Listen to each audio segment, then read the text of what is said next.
All right, hello. Back again. All right. So it's like what 30 degrees Celsius here in Sweden. So I'm on the low side of energy level. So hopefully I'll have um some left in the reserves, but expect me to be a bit more laid back than usual. Even though even then I'm quite laid back, from my opinion at least, or my viewpoints. And with that, I have very little to add to this start chat thing, and I'm kind of excited to get into Blender. I have a few ideas I want to cook up, and I think we can improve some of the aspects of the model. Perhaps we don't have to. I'll see what I can do. Right now, I just kind of want to get into it, so I'm not going to delay it any further. Let's reveal Blender in all its glory. Ridiculous, but that's what we're going to do. Also, I'm trying something new. Hopefully, the sound is proper. Sounds great. Usually, I would have my mic really close to my face. I felt that what happened was when I did that is that the S sounds and the P's and everything like that came through a bit too much. So hopefully, by distancing myself from the mic, about 20 centimeters, it'll sound a lot better. And the volume should be all right. I did some mix up in OBS mixing in OBS earlier today, but who knows? We'll try it out, see what happens. For now, I'm gonna get into Blender before I start yapping too much again. And the first thing I want to do in Blender is to start sorting things. Yeah, definitely. Let's see. Let's hide this first. Back up. So what are we looking at? This is the Bezier. Okay. Let's call this top lip ring.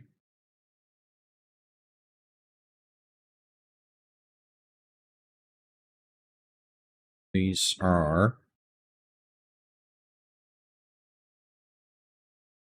you go with vertical. I need to know what that is then. Vertical bars. I mean, why not? Vertical bars. This is a mesh. We don't have to call it circle or anything like that. We're looking at, this is a profile. Profile, and we'll call it, I see it's width a can, and it looks like 5 millimeters. So let's go with the 5 mm. Let's also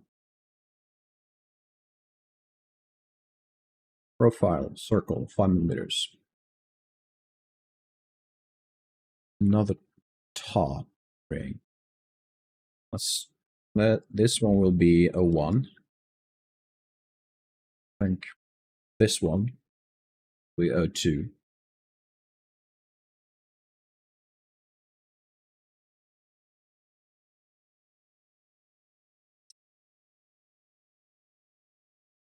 This will be bottom lip 1.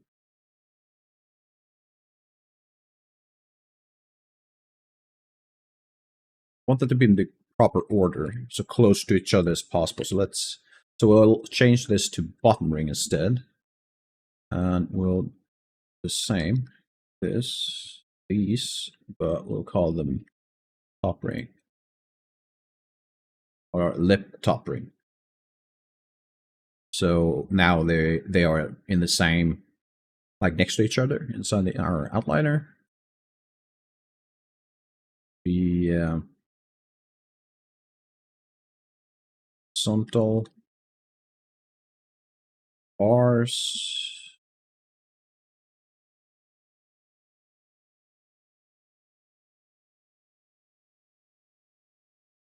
Let's see, side panel.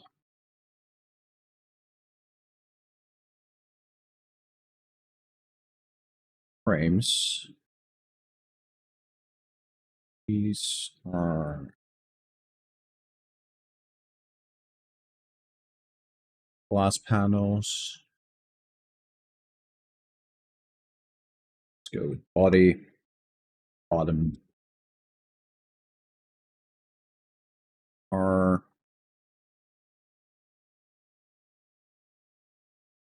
I don't think I need this one, but we'll confirm that, because it would be if there are some details that need the same rounded cylinder width and shape. It would be great to have this one as a way to kind of pick and cut out those shapes. I don't think it's needed. Just confirming. And I'm going to say no. So we're going to delete this. Move reference this corner.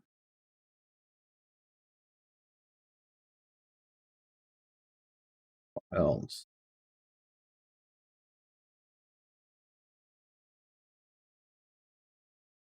Would be body, inner.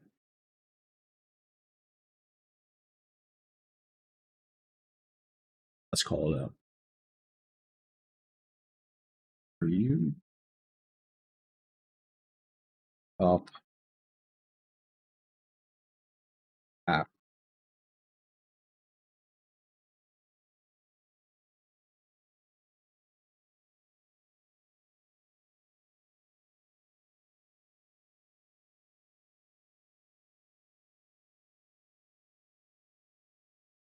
To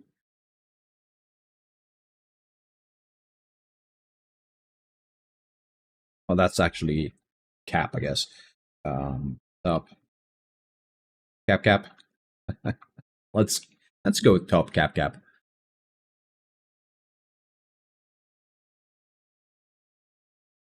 This one, I'm positive, is connected to race or similar. Sorry, I might have gone through. Perhaps having my mic in this general area just above my mouse isn't the best idea. Could potentially move it to this side. Then I'm kind of fearing that it will be in the way of my monitor, so we'll leave it. I'll give it some thought, see what we could conjure up at some other point.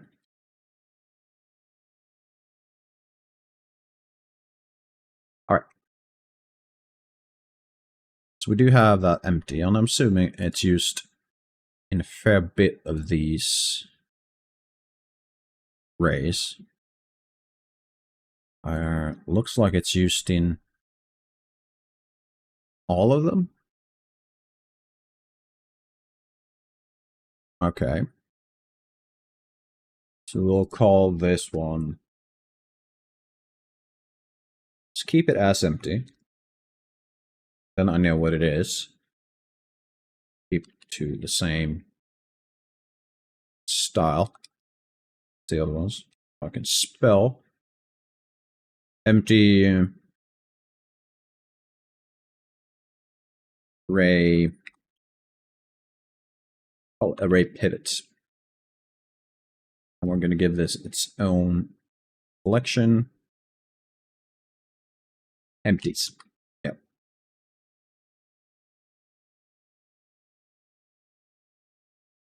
Sure, I can't move it. There we go. So let's check all the other ones, the details. So one thing I was considering changing are these rings. As they are right now, we're not having issues with them, and it will work for everything I needed to do. It's just, I feel once I get into the low poly, once I go into the low poly, actually the low poly and the final game mesh, what I want to do is remove, I don't want faces that are facing inwards be seen,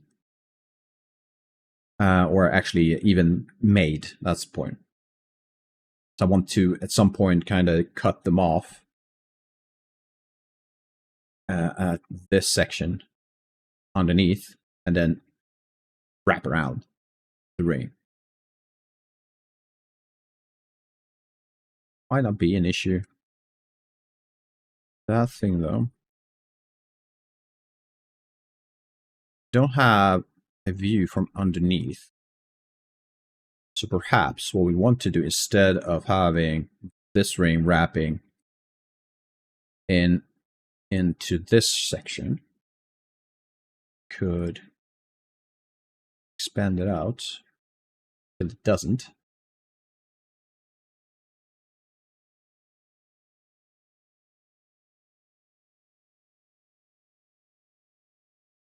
Let's see.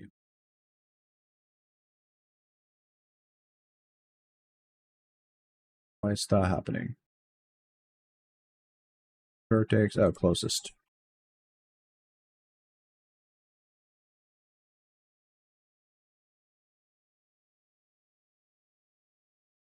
We're going to keep it as is. This is on the inside of this big cap. And I mentioned this the last time. If you try to imagine the angle in which a player will be looking at this model, this will be the front, so we will be looking at the model from this side, from this angle. There's really no point in me being too much of a perfectionist and try to have that inside looking absolutely perfect. It's never going to be shown. It can look like absolute a big mess. We're going to be fine.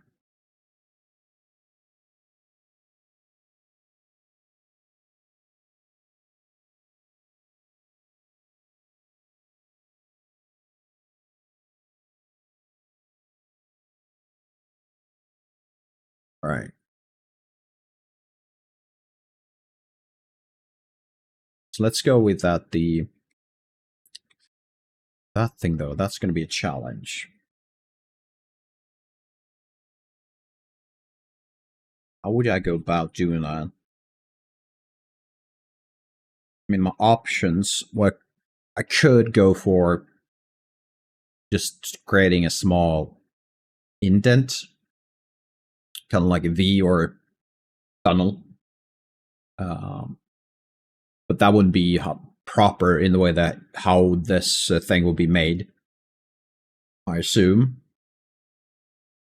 But then again, how would you connect these rings? Would you do it with a... Would you weld them? Or is there a way for them to overlap and that way create that lip?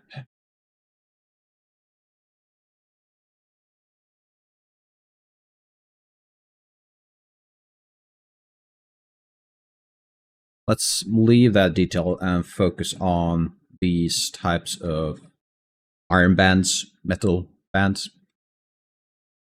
The easiest way to do those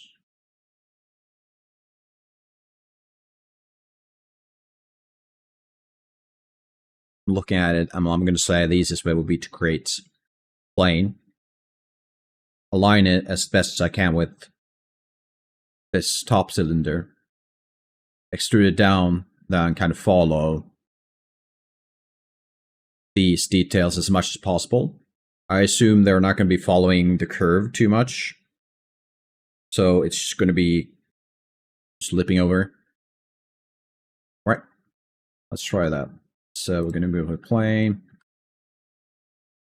Look for the top, because I want these to be perfectly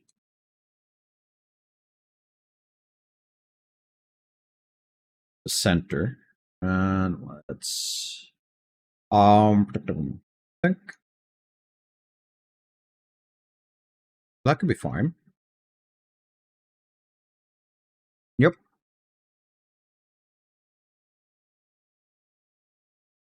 I'm going to go with a solidify modifier after this. So I'm going to push it outwards rather than in towards the lantern. The upside with that is that I can snap all my vertices in alignment with the lantern itself. So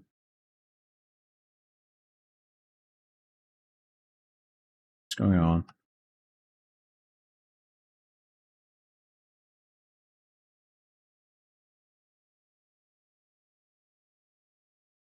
Why did the overlay turned off? I don't know.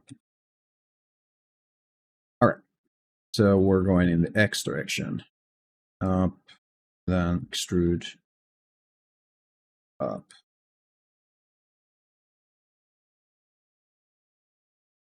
Let's go. That's probably more than enough.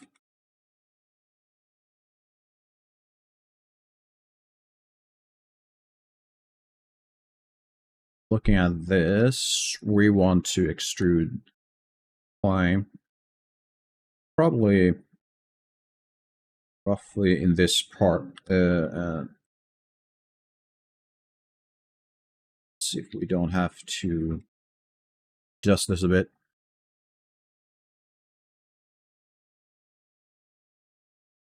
It's way too wide. I have to change that.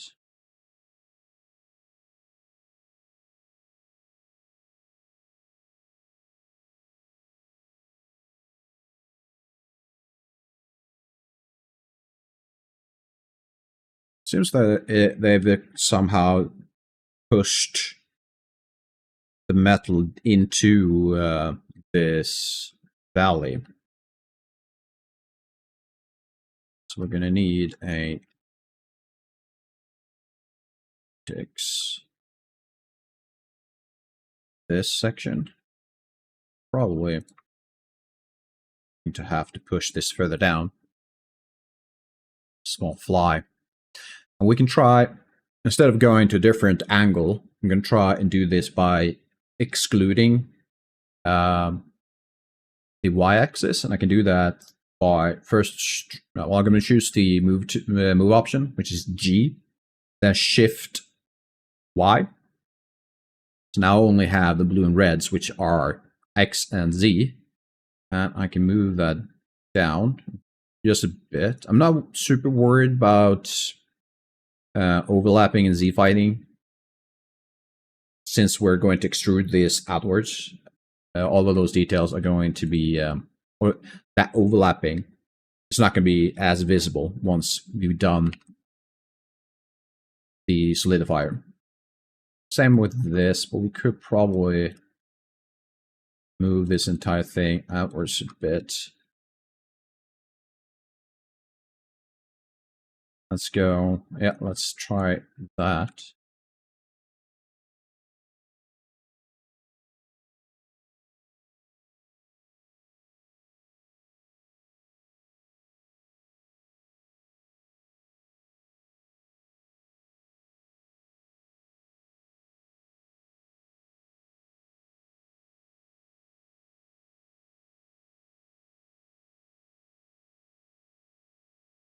Likely easier to try and adjust the height to these tops. Or these, what do you want to call them? Well, yeah, the highest peaks of these edges, rather than, I'm not sure why, but that's what I'm going to do. Again, we're going to limit or exclude the Y axis and snap to this part. Now it's roughly even. Fits quite well.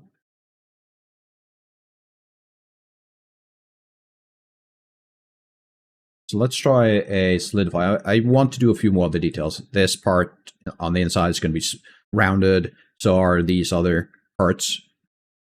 But I can do that after I've added the modifier.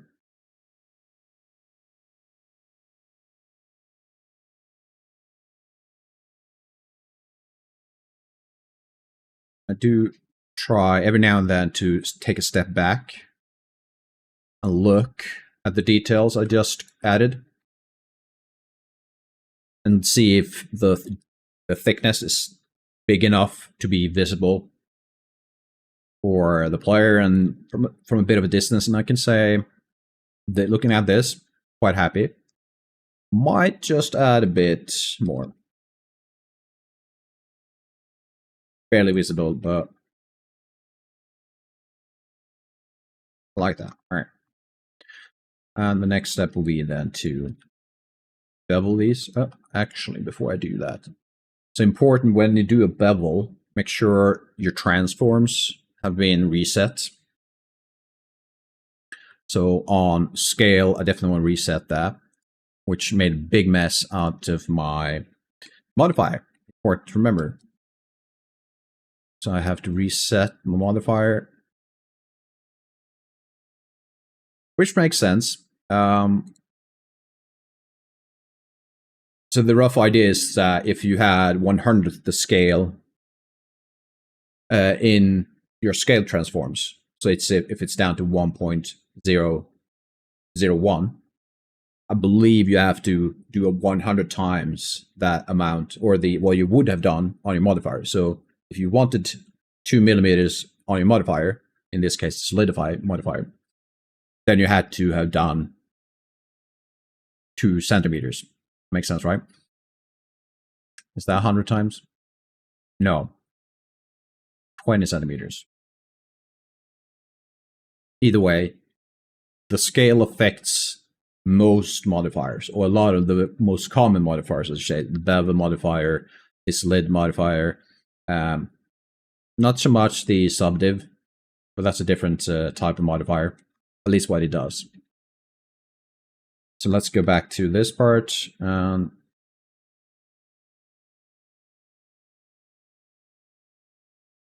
Doesn't look like it's that big of a bevel. Look at the. I'm gonna try this. All right. Another option when it comes to bevel, I do try to use a regular manual, hands-on approach when it comes to bevels most of the time. We can play around a bit with the bevel modifier. So let's add the bevel weight, and you can see that option in item once you have your edge selected. Make it a full 1. And the reason I do make this the full 1, I want to use that same bevel modifier. We're going to add that soon to affect other parts of the mesh. But this bevel is going to be the largest one, so that it's easy for me to make sure that's going to be the biggest one by doing a full bevel weight. Let's add the bevel modifier. Make sure it's set to edge, but also set to, no, offset is perfectly fine. Not angle, it needs to be weight. Now it started to affect our bevel. So we need to lower this. Actually, I believe it was 0.05. No, that was the other one, but this is going to work. And we want to do 4, I believe. And need to double check. Oh, sorry. Something stuck in my, like a lip of a all right, that's not what I'm looking for. Let's give that a look in just a second. I need to confirm something. Yeah. So before I move on to fixing this bevel issue, what I look at when it comes to when I chose the number of segments, I tried to pick one that has at least, well, the 2 outer ones are always going to be there, this edge and this edge, but also want one in the center of my bevel. And the main reason is when it comes down to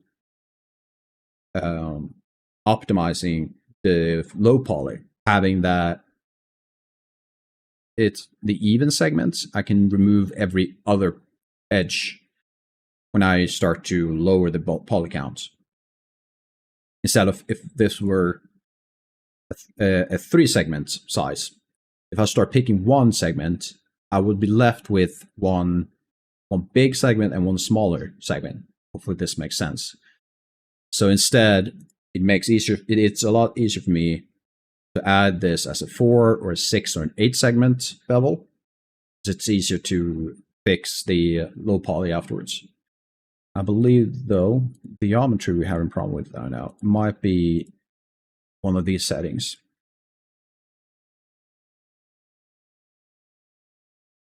I'm going to try a few, see if we can find one that works for us. Oh, that was the same. Perhaps.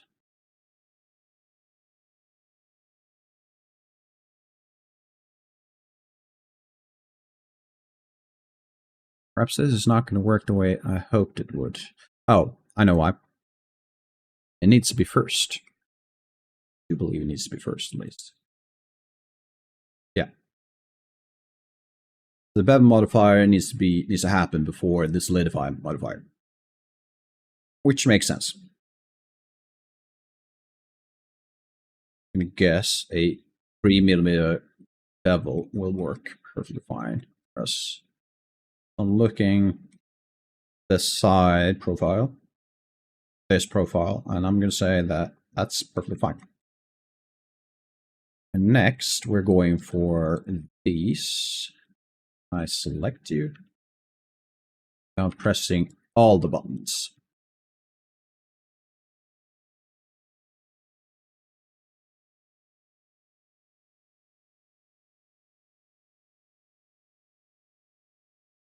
Okay. They are very sensitive. Let's just try these first. That's way more sensitive than I hoped.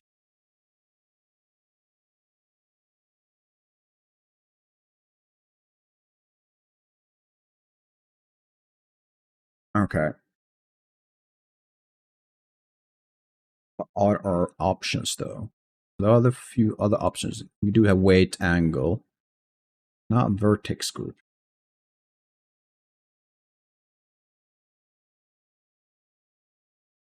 I think this could be a case of just going with a manual approach. The downside is, of course, then we're back to a non-destructive approach, but that doesn't have to be the end of the world. So let's just give it a shot.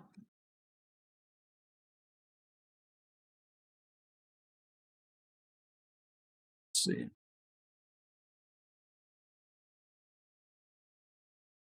Let's actually back away a bit.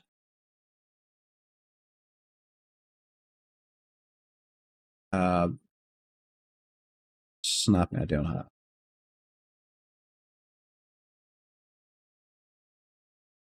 It's way more sensitive than I hoped it would be. Well, on my widths right now, it's thousands of a meter. That's insane. So let's go with 1.0002. Yep. 5.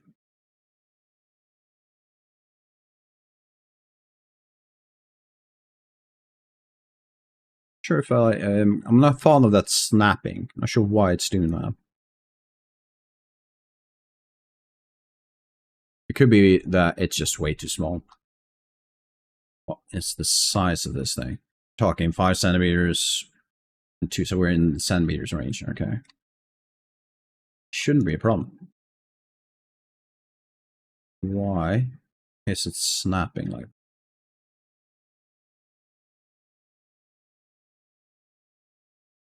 Well, if it's going to be that way, let's just go with bevel with them.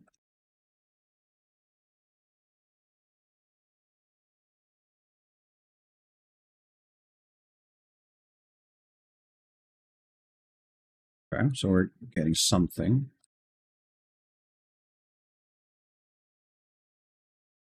So it's really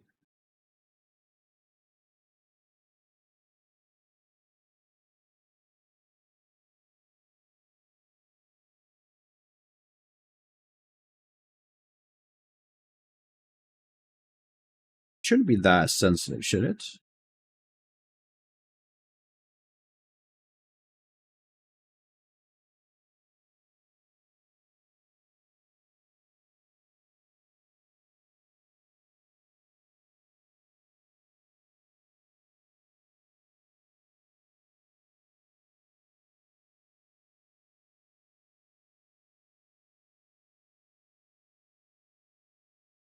I give.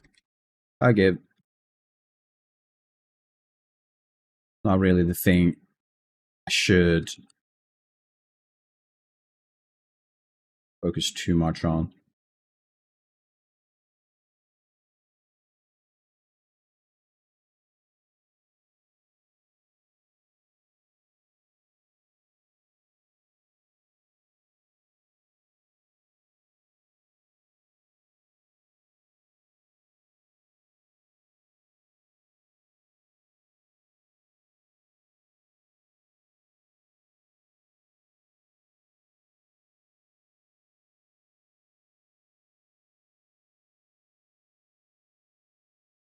Hmm.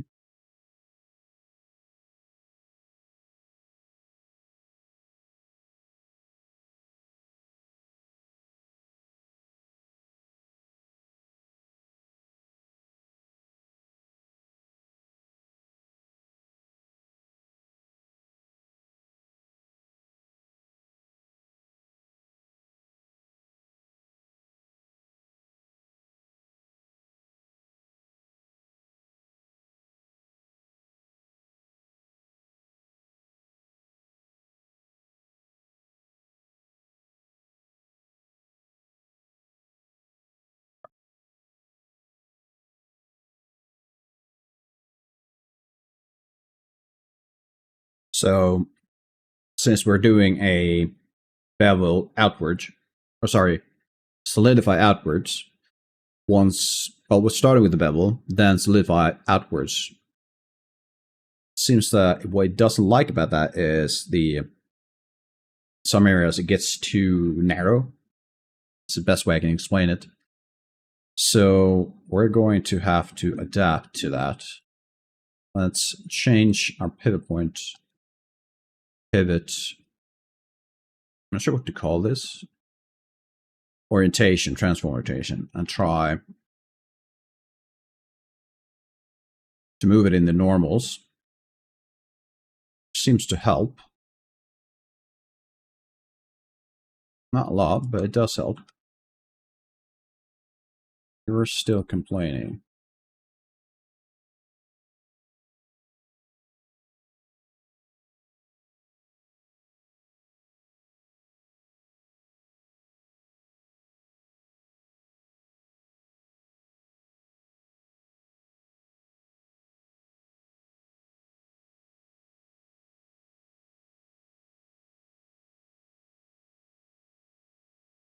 It does feel like I'm missing something.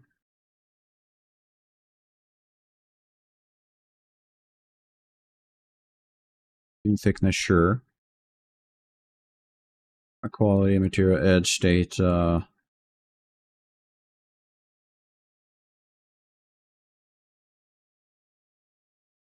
try and add a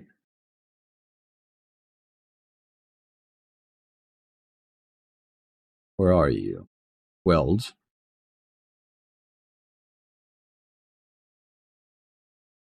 Yeah, that's not working.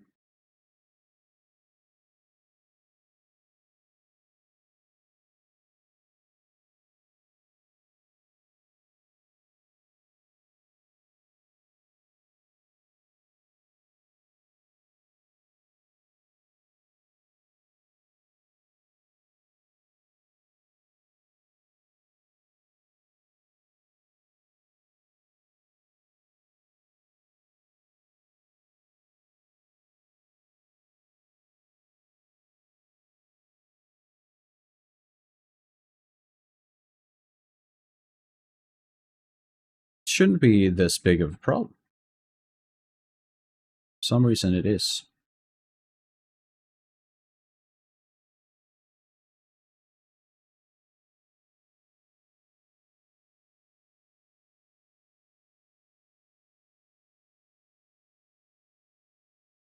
Yeah, that's not.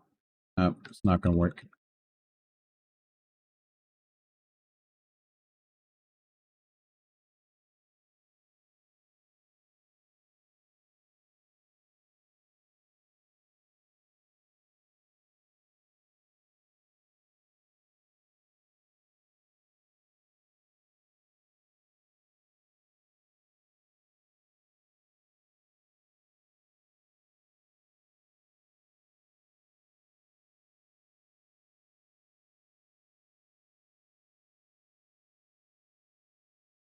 There's another option,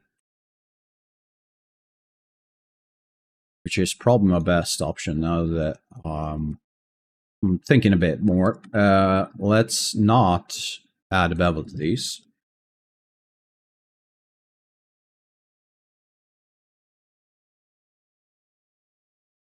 And at least not the bevel that we just did. We're going to have a different type of bevel. Activate edit mode option. If you select this, deselect the edit mode option on your modifier, once you go into an edit mode, which is edge, face, vertex mode, that modifier will be disabled for a short while.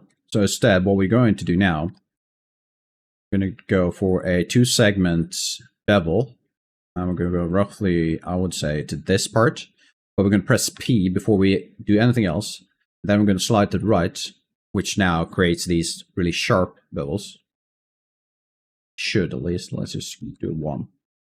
We can now see that my profile, which should be here somewhere, I assumed at least, the shape, I believe it's, yeah, the shape. The shape is now a full 1.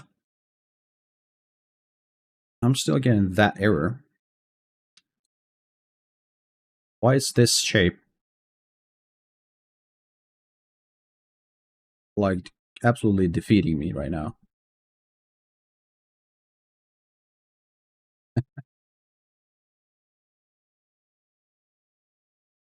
This is not hard.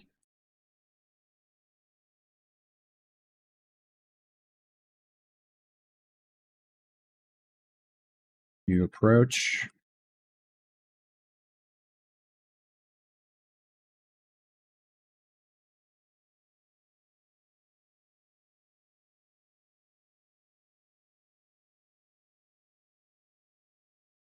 Just going to indicate that there's a dip. Let's try this again.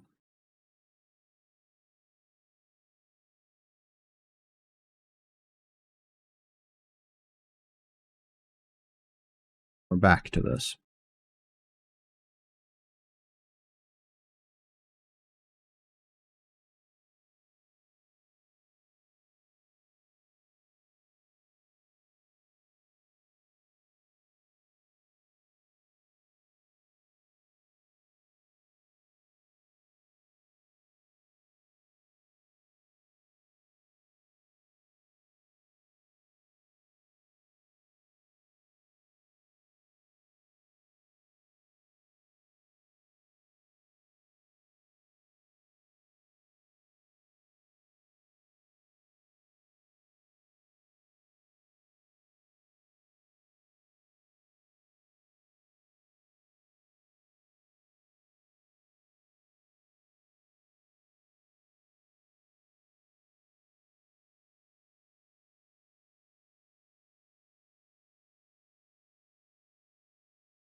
Okay.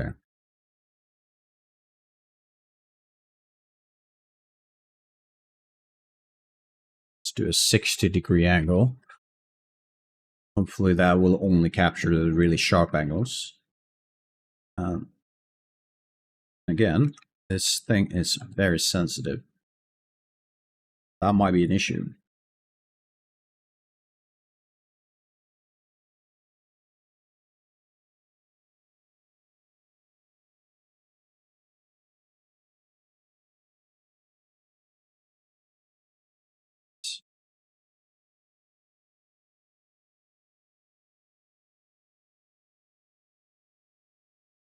It's not perfect by any means. Might be enough.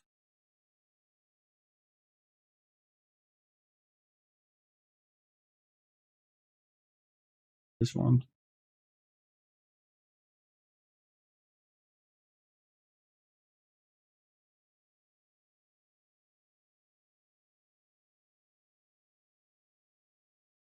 going on over here? This is telling me something's not correct. What might it be though? Is it a difference in weights? Look like it. Why are you giving me these weird artifacts?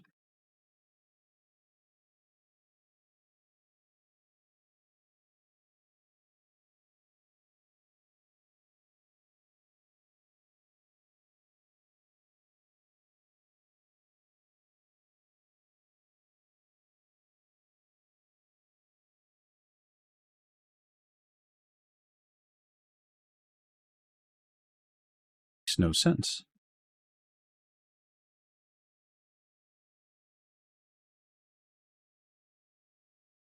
There's some kind of hidden value that I'm missing.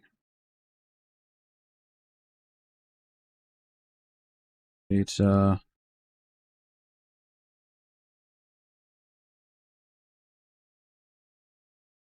should have been the easiest thing to model, has turned out to be quite diabolic. Item, vertex, properties.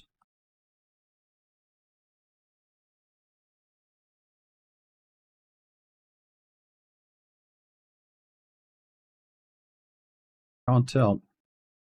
This is showing in the matcap. Oh yeah.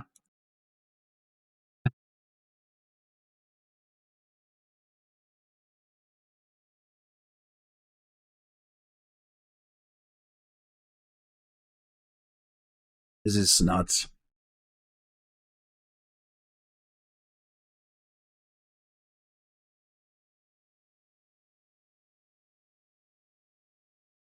Let's make a copy.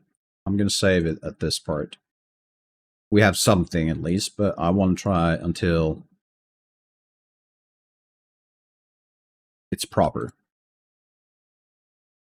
To remove all the bevel weights. Oh, there's a crease. And the sharp, well, is...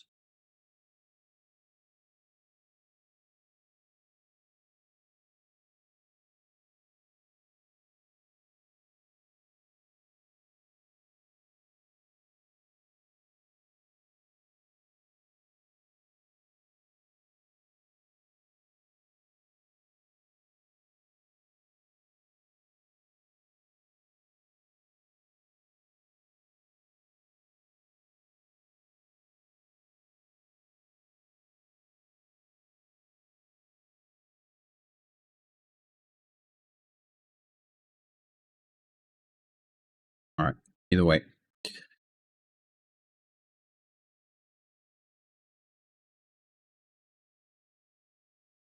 I do want the modifier, but instead, I'm going to be happy with this width.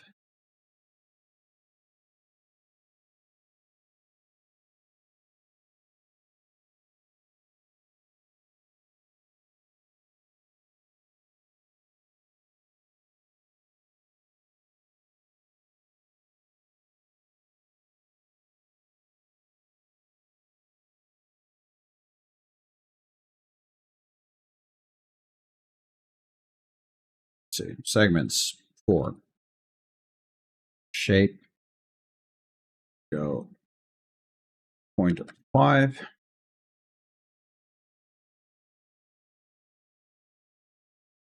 Not super fond of that shape.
bit more space.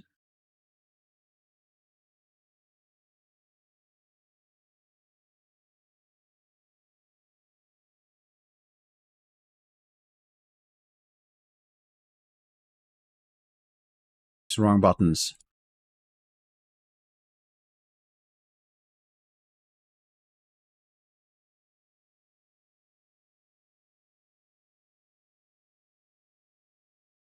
Okay. That's certainly closer to what we want. I do want to see if we can get a bit more thickness to it. Or can I go? Oh, that seems to be my max. Let's try smack cap. It's not going to be enough, isn't it? And it's the other way, of course.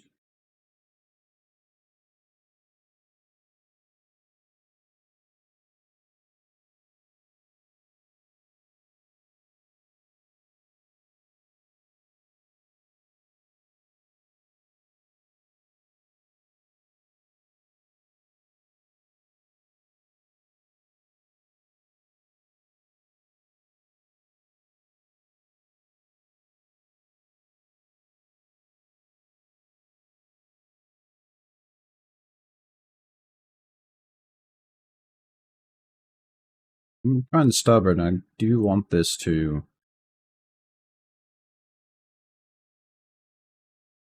work.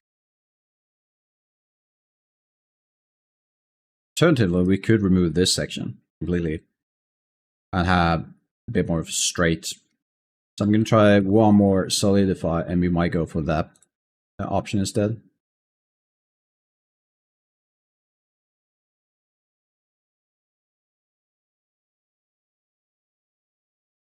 That's a better thickness. From a distance, that looks decent. Going up close, we're going to see a lot of these. Not terrible. It's not good. Definitely not. I'm not going to keep that, but I might have. If I, in other circumstances, I would probably accept this. Let's not. Let's not go there.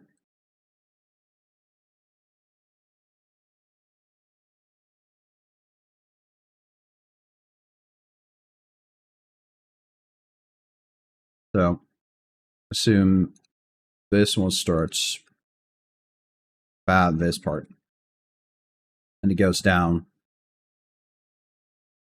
Perhaps we do want at least a loop.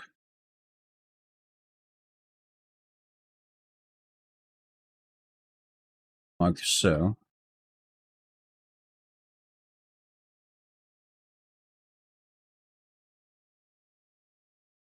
Yeah, that's what we're going for.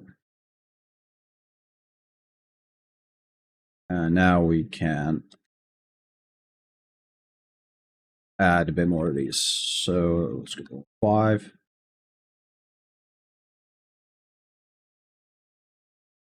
Oh, I didn't actually use a Bevel modifier on this one.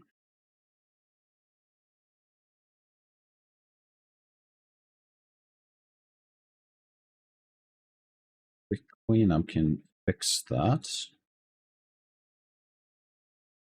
I believe I can use my quick button here to just button and bevel bypass.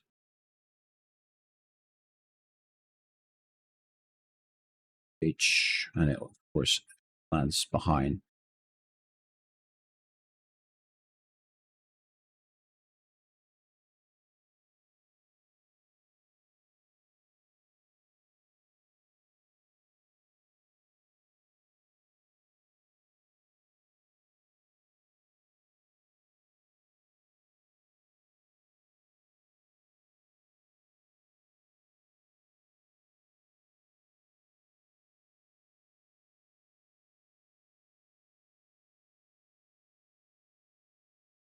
All right.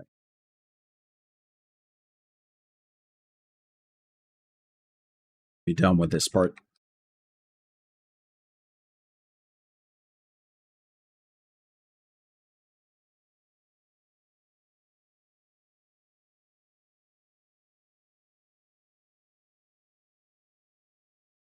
just Bevel modifier a bit, so need to load those.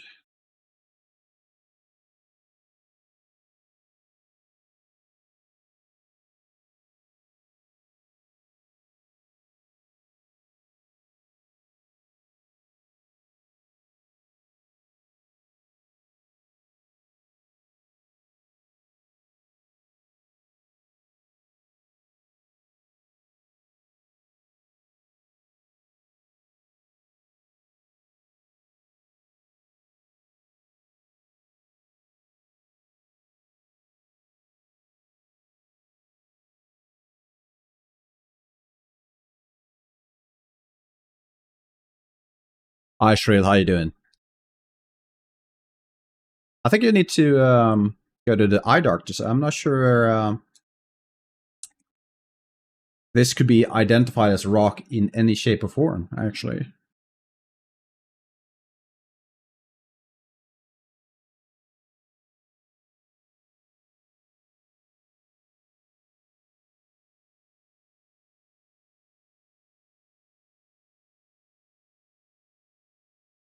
So how you doing?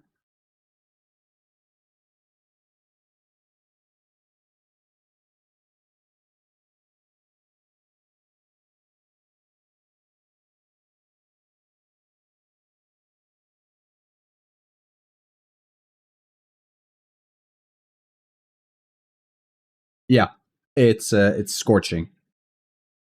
We surpassed 30 today, I believe, and my AC has been going full out all day.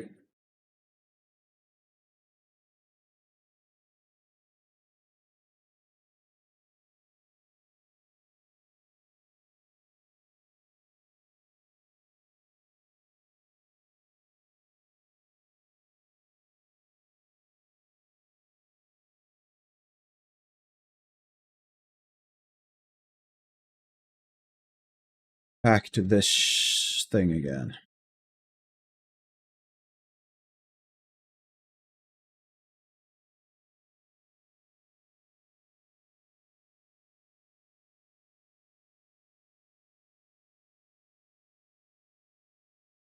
All right. Oh, by the way, Shril, I saw your what's it called? Story? Yeah. Twitch open story yesterday. Looks like you've made some great progress on the planet, the initial one at least.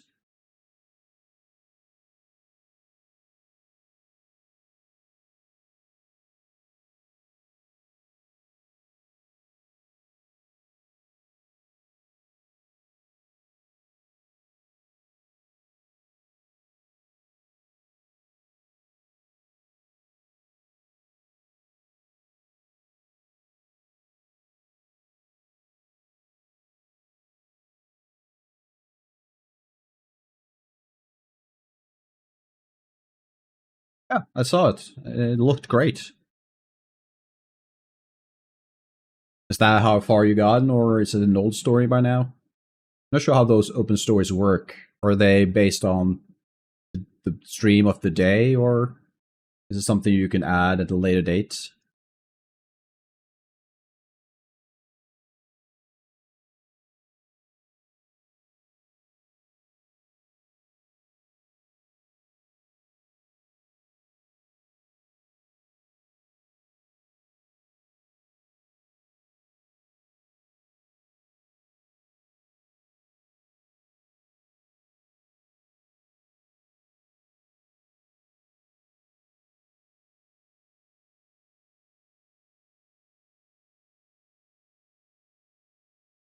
All right. So you can clip it once. So afterwards, I assume that. Okay. We'll probably look into that. That could be a cool thing to do. It's unfortunate, though, that I don't feel Twitch has the same discoverability as, for example, the YouTube. So I do prefer adding my clips or VODs to YouTube. That's where I usually tend to have more views.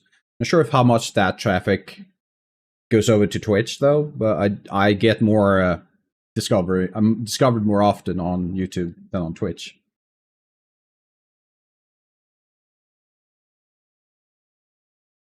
Not sure if you agree with that.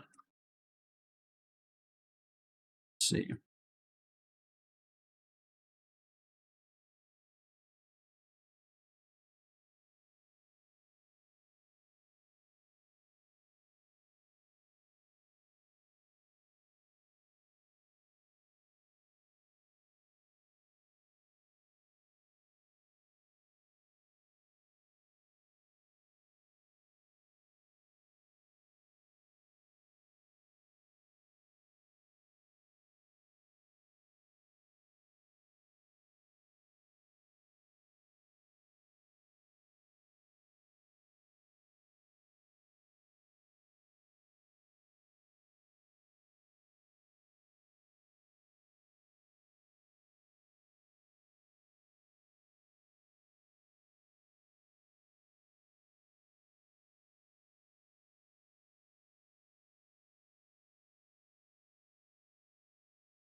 Okay.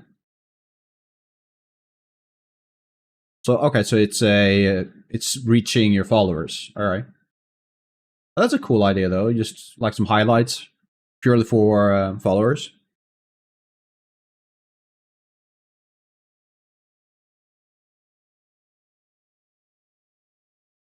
This is still not working the way I want it to. You're meant to turn around. Oh, it is turning.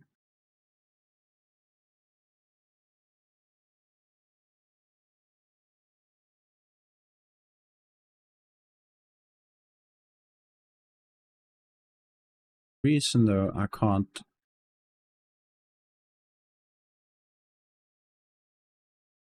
Is there a particular reason why I can't snap empty actor to vertex? It feels like I should be able to do it.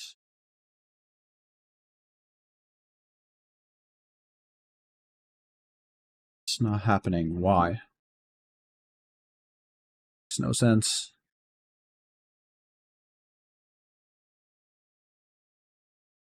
These.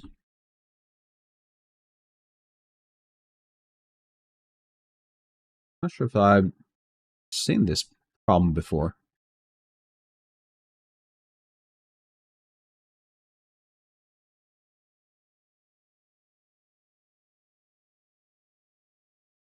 I had a similar thing yesterday. There are workarounds, but I can't say I want to do that. Doesn't look like I have much choice, so for now, let's just do a workaround.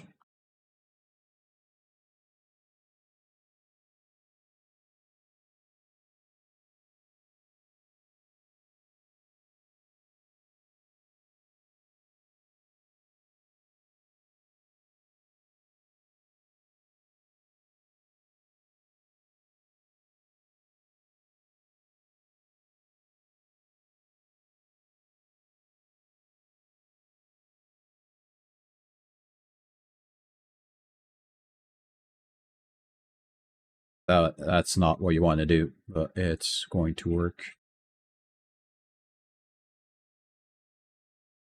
Here we go.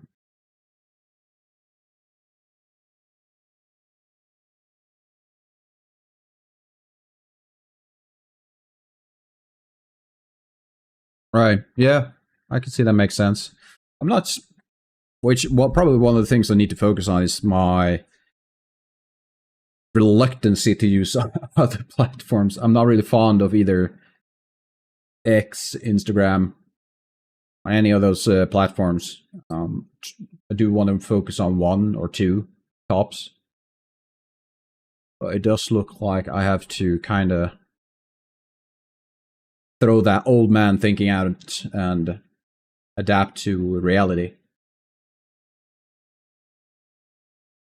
Have you seen any like data or indication that it's working for you to post small stuff on other platforms? X is not for gaming content. No.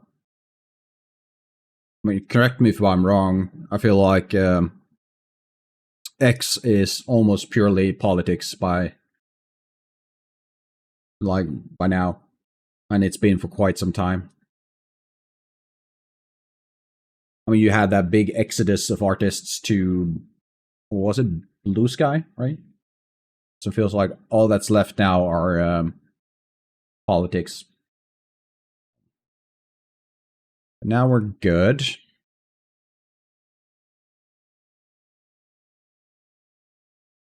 You.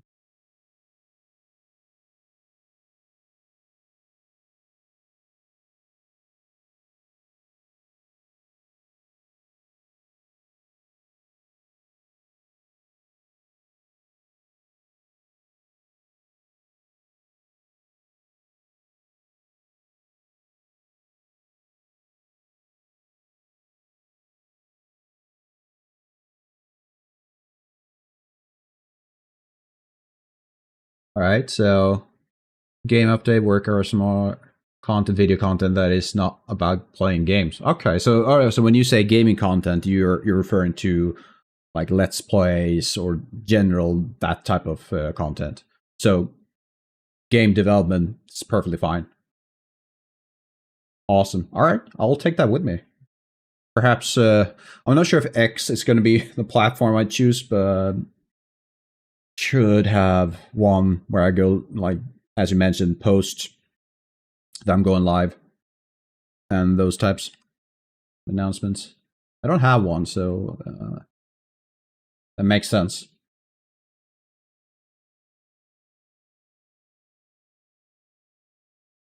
Right, so we've been struggling with this thing for now, an hour now. For an actual hour, I think. That's kind of insane. Yeah. That small thing should not have taken me a full hour to do. But it did. So I am happy with the end result, so that's fine. And that should be, that's that one.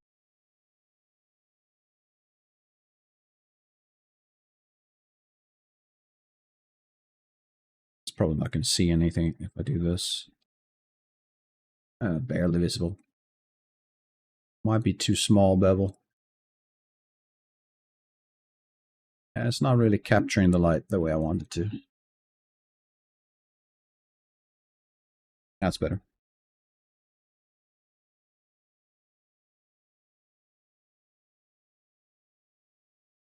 Okay. Yeah, 2 to 400. That's good. That's a good amount. And more than on YouTube. Okay. So I've experienced. I posted like 2 shorts on YouTube a few months back, and I got a bit more numbers than that, but I don't know. All right, I'll try Instagram. I'm still figuring all of these things out, trying to find a proper approach to this. Because I assume you agree with me that the way we discover people on Twitch isn't optimal for at least for the new viewer or the new streamer. It's kind of hard because you're always at the bottom. I don't think people tend to swap the filter. Most or the vast majority tend to stay on the view count filter.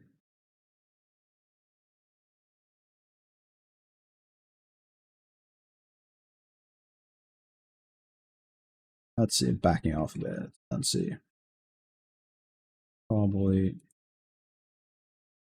give this a bit more width. There we go. All right, I need to move on. Tackle this thing where I need to figure out how to do whatever this is. I'm not sure what to call it. The ring that goes almost all the way around.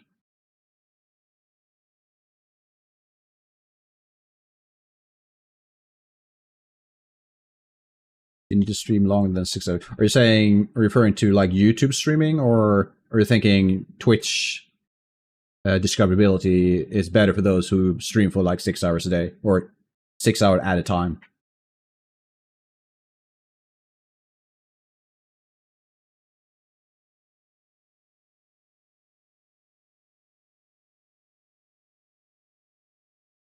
A bit thin, might be.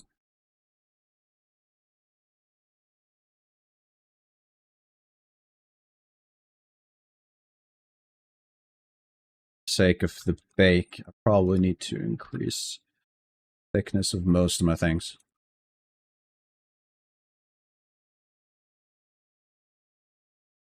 Oh, I wasn't aware of that. That's gonna be tough though, because I feel doing a 3-hour stream or 2.5 gets to it hits me hard. It feels like the last 12 minutes it's a dip in energy, and yeah. And you think, all right, oh, okay, because the 6 hours is just to warm up, and then you get the 2 hours of wow. Yeah, that's a lot. Is that what your numbers? Are you going for 8-hour streams, or are you in the similar level as I am right now with the 2.5 to 3 hours?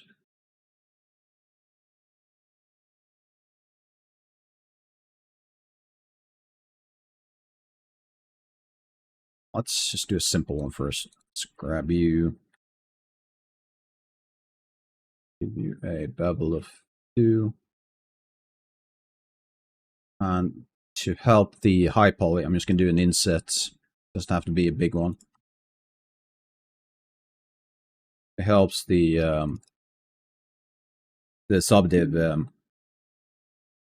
I did say bevel. It helps the subdiv modifier. Just make it 2 shade smooth. Underneath, do I have a bottom face? I do. Just delete.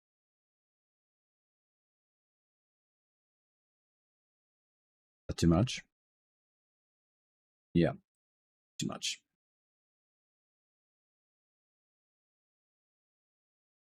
It's fine.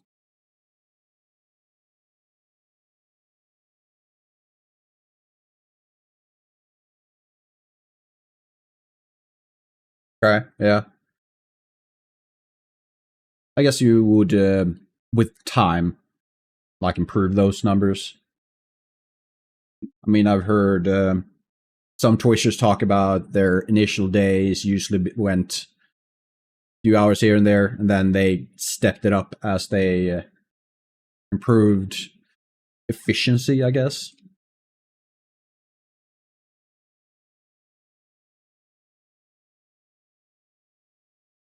So I need to create. I just borrow this ring, but that ring is a curve. What I want is something else. Now, let's just create a donut or torus.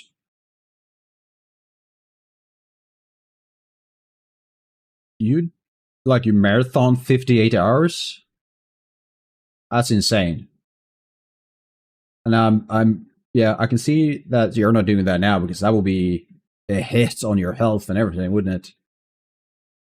But that would, like, you couldn't done 58 hours of pure talking. You had to have like rest and sleep, right? Otherwise, you're a monster.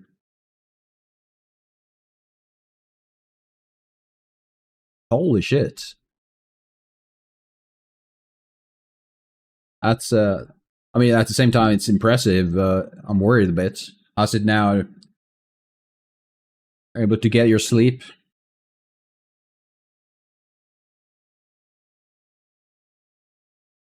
Um, 6, 8.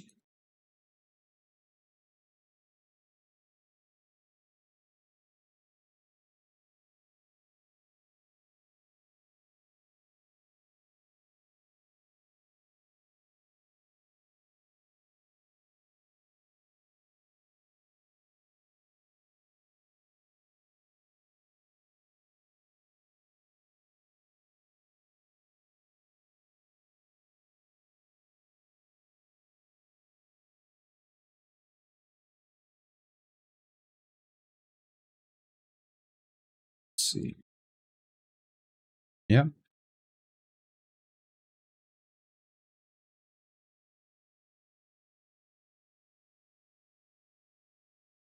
I'm not a fan how this is working. My snapping. It's meant to go to the nearest. It's not.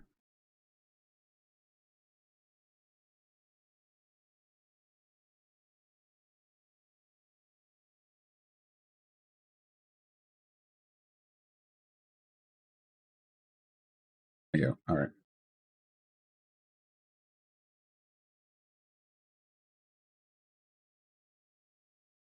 How many drinks did you have? Like energy drinks did you have to get into that state? That's insane.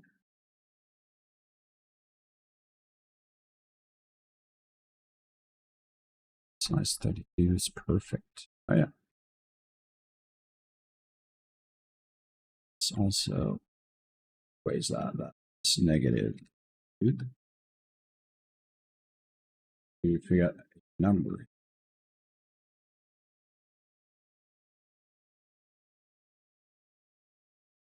Oh, okay, so it's negative. The radius. All right, it makes sense.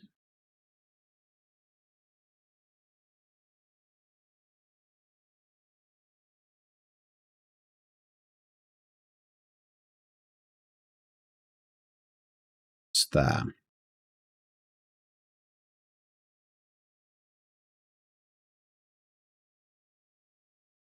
Looks decent.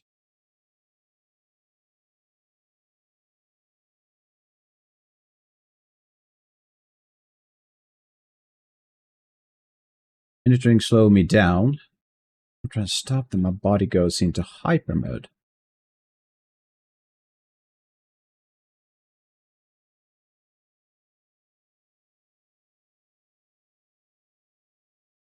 So, am I correct in understanding that you need energy drink to contain some kind of, I guess, monstrous duck monster or something like that? Is that what you? Or is that what you're saying? That's a scary thought.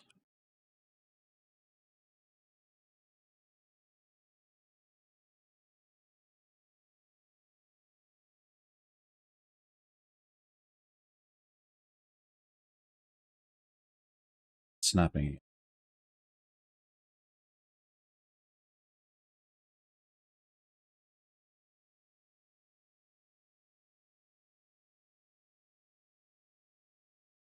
No, that's not okay.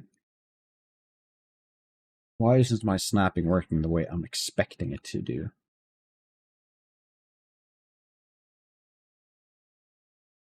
So close this again. I'm going to go X-ray mode. So this is the point I want this one to have the same height as. So why isn't it? Why is it going to that one?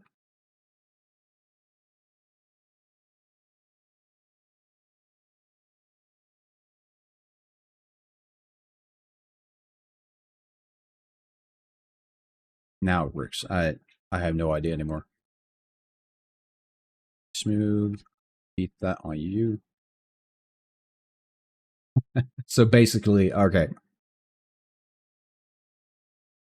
I guess I can relate is as much as I need when I wake up in the morning and I need my cup of coffee.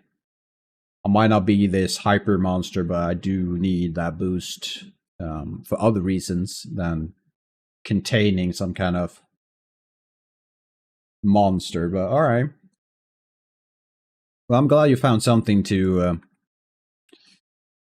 put that monster on leash, even though it might actually be the thing that keeps you awake. I don't know.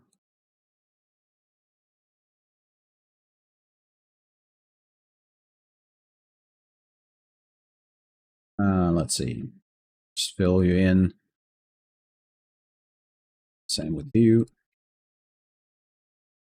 So that's correct, but we're going to do a thing where we delete half and then we do a mirror. With that, we can work on one side. Let's do a face. Let's swap to transform orientation to normal and move the Z direction, yes, to just ever so slightly move outside of that boundary. Don't have to be a lot.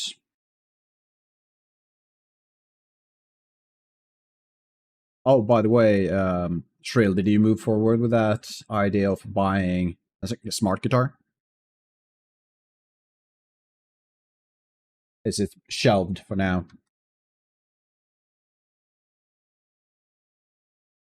So with this, we should probably swap these two out too.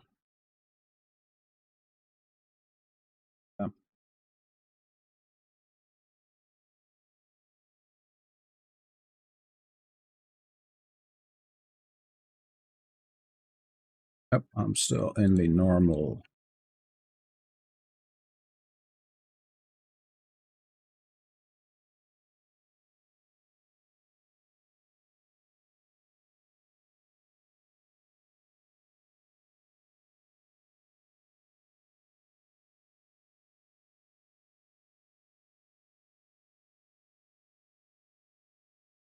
Let's see. Swap material cap. Let's try this one. And something I like to do every now and then is to add cavity. Help with seeing the bevels a lot better.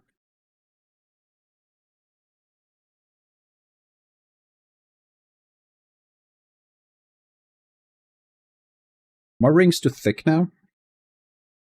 Might be a bit too thick, which is annoying. So let's see if we can fix that.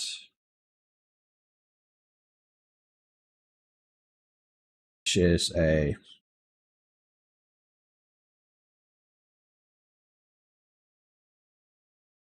very small change. Can I do? Oh, I can't change you.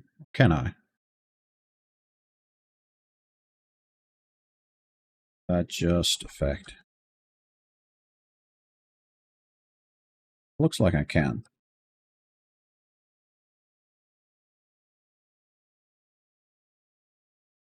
Yeah, that works.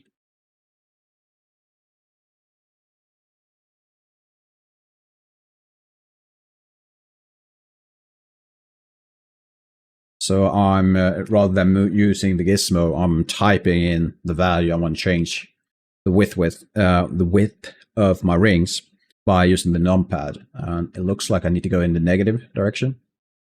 Did I change?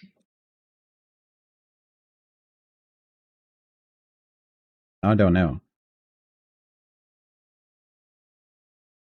Guess that's fine.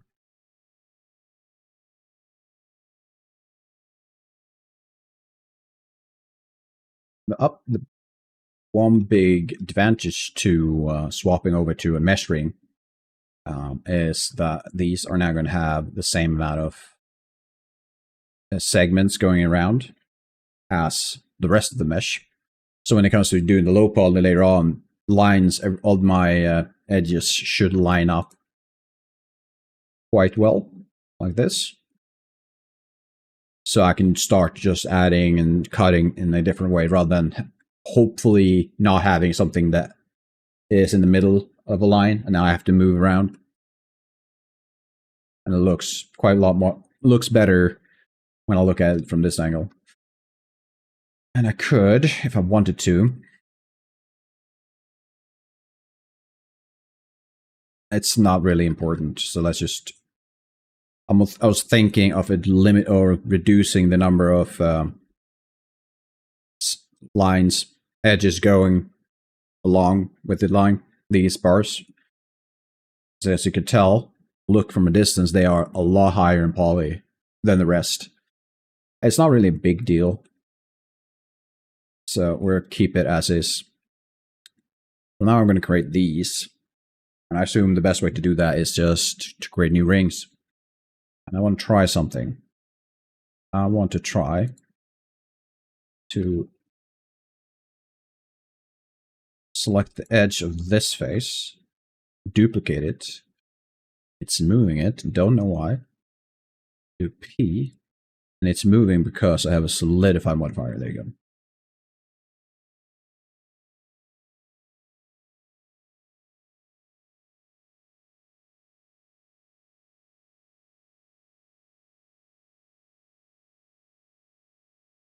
And I should.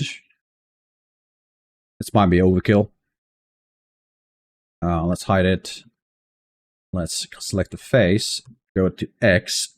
Delete only the face. So we're now left with the edge. Let's convert that into. I should be able to convert it, right? To a curve, right?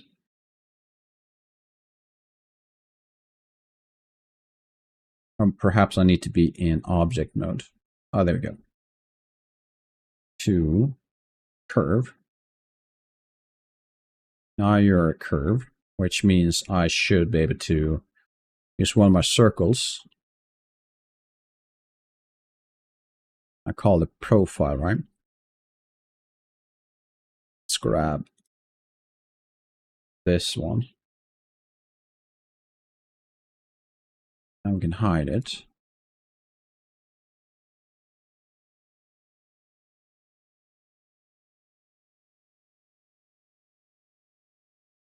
All right, cool. And you also have a piano guitar. Is that what I think it is? Look that up. Oh, right, yeah. I know what those are. Or maybe I don't.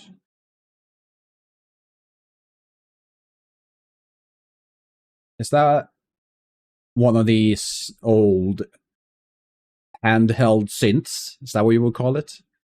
I'm saying old because the first time I saw him was from an 80s movie or music video.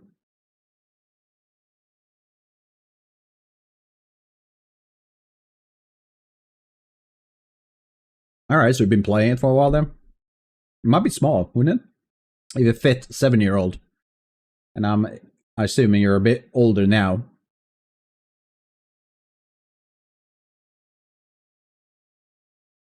My head goes straight to the final countdown. That would be, I think, would be one of the best songs to play on one of those instruments. Okay.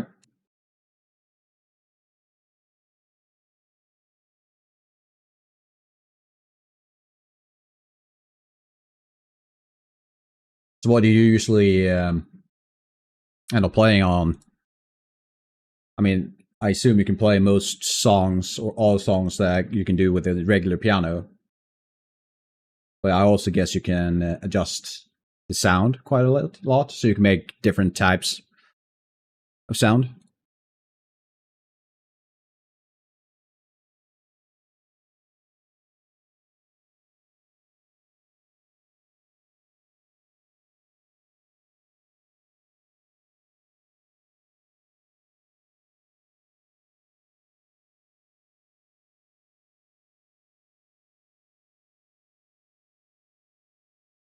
Okay, yeah. So what have you done with it? Like, do you do content with it, or just for fun back home when you need to relax a bit?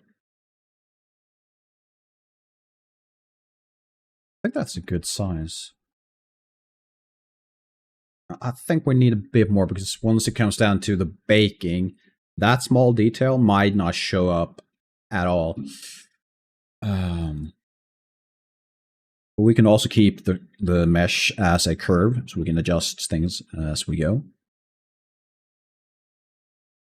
Let's make it. Let's add another millimeter to this. So let's 0.35. I think that's better because it's going to be a bit more visible. And then we need one at the bottom.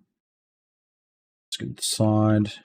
Move you down. Can I snap you now? I can't because my origin point isn't in the center. I need to move that. Origin. Nope. There we go.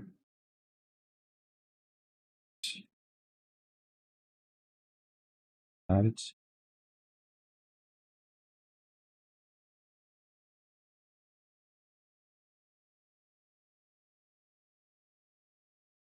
So, should I tackle this challenge now?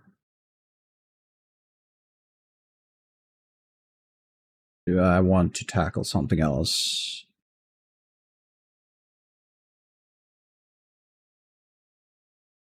Yeah, let's go with the small detail up here. Looks like a simple plane. It's just been bent up and given a bevel. Should be simple, but I also said that I said the same thing about these metal flaps. So who knows?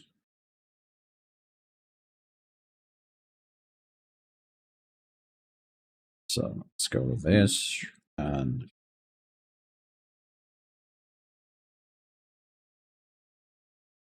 Okay. Oh, so you didn't get much sound of it then with the old chord?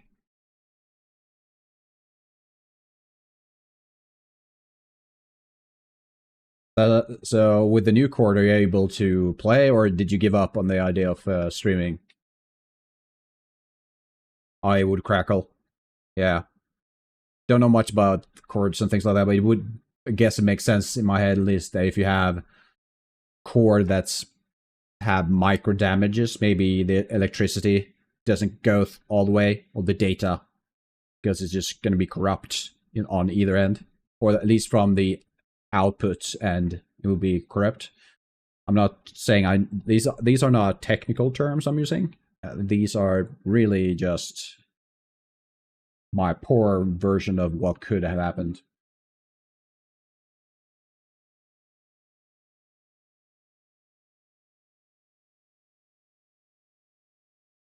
Side.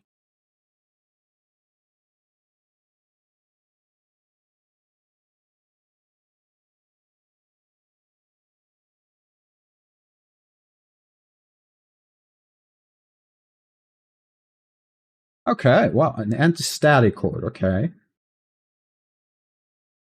So outside things outside electricity wouldn't affect the transmission of data between the instrument and wherever the data is going. Then is that the main idea of it?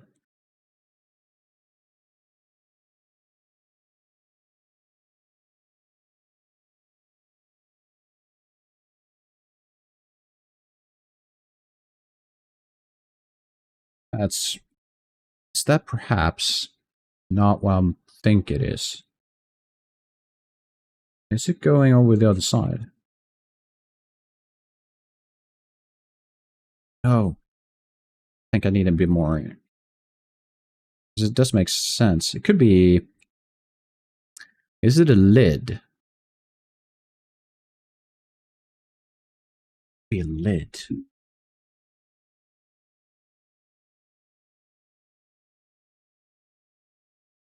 Okay. Yeah, that would be a nightmare. Like, imagine being on a concert and trying to play one of those things, and all of a sudden you hear crackling. One of the worst experiences. It wasn't. I mean, I wasn't at the concert, and I loved the music. I loved the band, and we were having a great time. But the venue we were at couldn't handle the output, the electrical output. So I think it was like 5 times we lost power during the concert, and that was such heartbreaking because this band really wanted to do their best. They're really trying, and we would love to hear them, but in the end, we just couldn't go through with it, so we had to end the concert early. Sucked. I can imagine, like, if you have this similar issue with static things trying to play a song, I wouldn't sound good. You would probably have to end concert. All right, let's do some research. I need to find what that other side might look like. All right, can give it at least a few minutes. What to look for.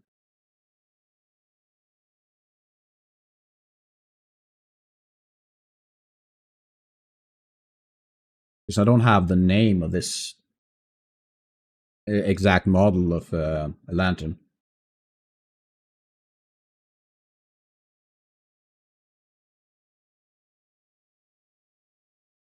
See if I can find anything that resembles it.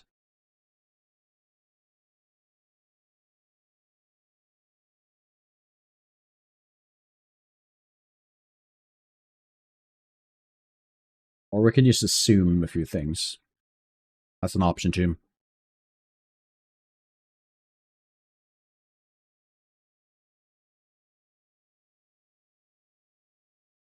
Yeah, I assume a lot of concerts has been streamlined over the years with new technology and going digital and things like that.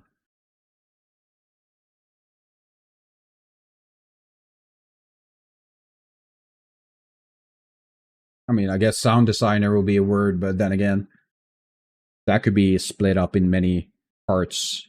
Um, at least in old concerts, where you would have just a cable guy and whatever. I know very little of the setup when it comes to concerts, like the back end stuff.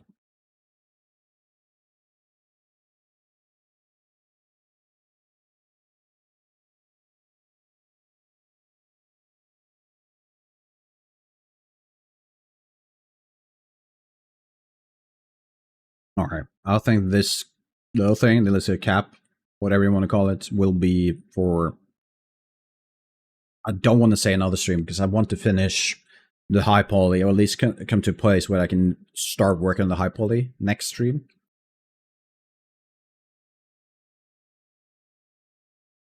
So should I just make an assumption that we're looking at?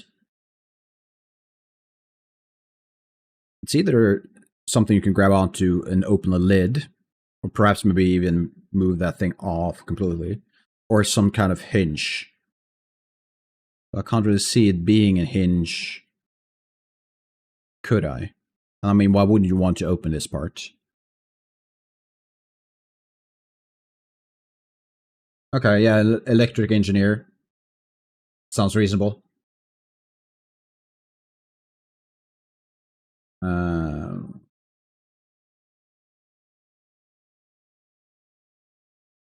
There's quite a lot of stories going around about how, for lack of better words, the peasants. That's not the correct word. I know that, but they go. I mean, you hear stories about how certain roles were treated, and hopefully that changed. But I mean, we have those types of things in all categories of disciplines, whether or not it's in music or, I mean, video games. We do have, unfortunately, people who are not treated as well as they should be. Hopefully, all that changes, but I don't know. All right, deleting that part for now. I'm gonna focus on the handle instead. For that, we need another one of these.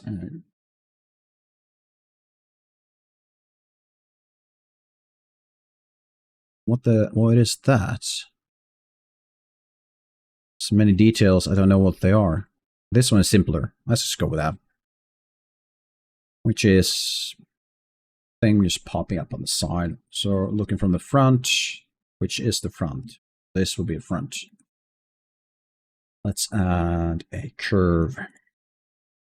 As always, it's way too big.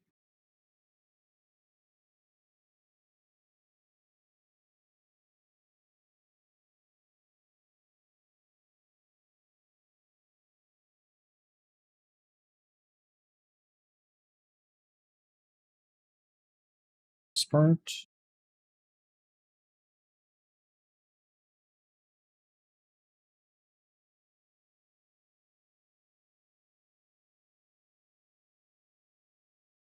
To scale these down quite a lot.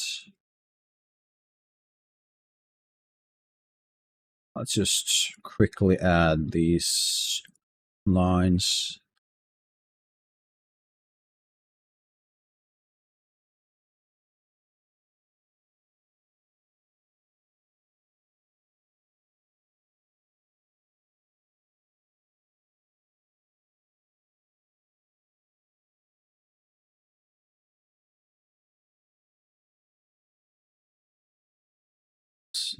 Quite close.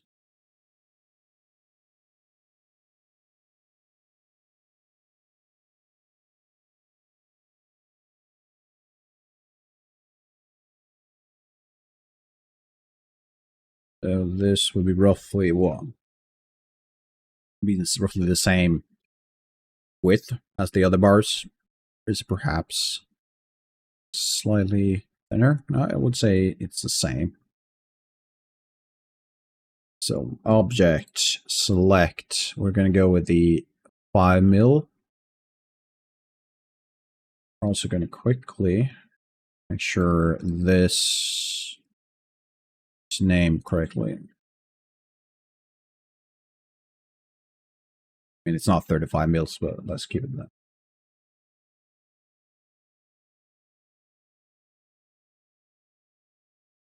Oh yeah, that's a cool effect, like water droplets. That's a cool challenge. Be somewhat difficult to have that. At least really realistic, but you can do some very simple normal patterns. Could be really cool. Scale.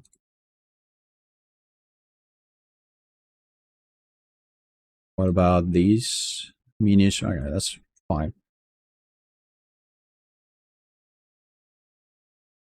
How about they? Oh, they were not even close to correct. There we go. Wondering why it looked like it's absolute horrendous.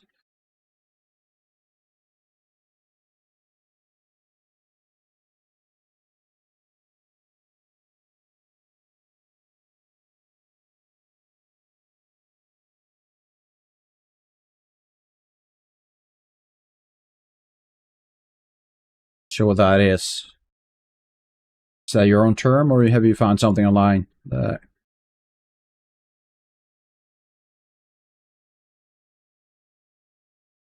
don't have to be perfect? Need to tell myself that.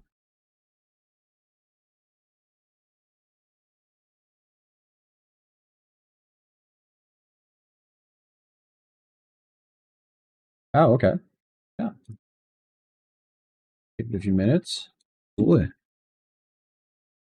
What was it? Ultra dynamic sky. Okay.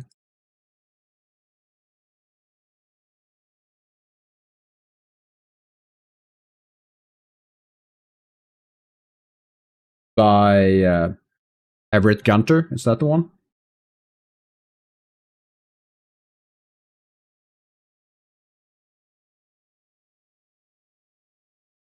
The snow one. Okay. The Bezier Arts. Is that the one I'm thinking of? Yeah, I've seen his stuff before.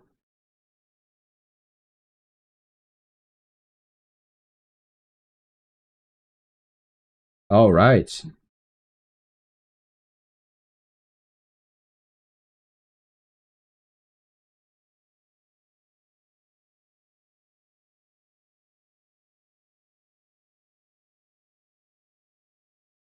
Yeah. I think that could be a really cool effect. I look forward to that one. Gonna have to post another story on Twitch.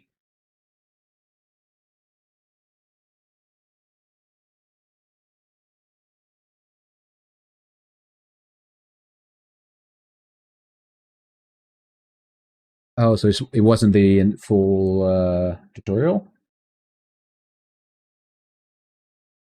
Or is it the material itself, or the effect?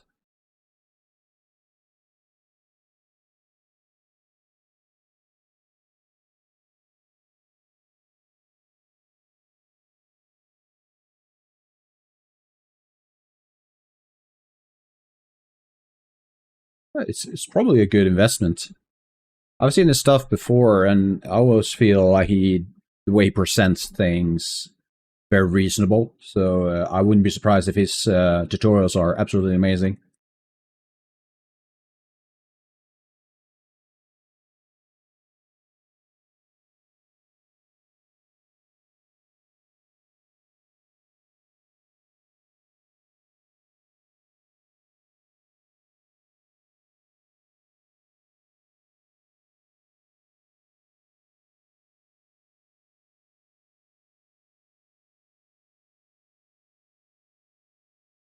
Alright, now about the handle though.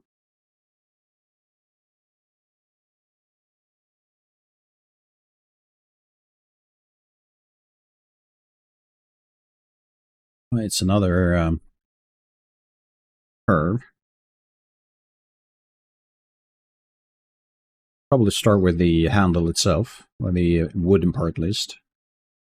It's not really curved. Sometimes handle has a tend to be thicker at the center and there's taper out a bit, but I'm gonna say this one is a pure cylinder. So that makes things a lot easier.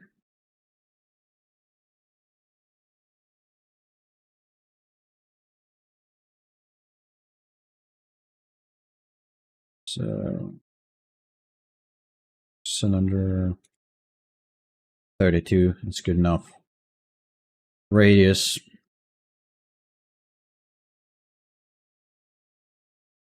that's way too small, but we can adjust that in a bit.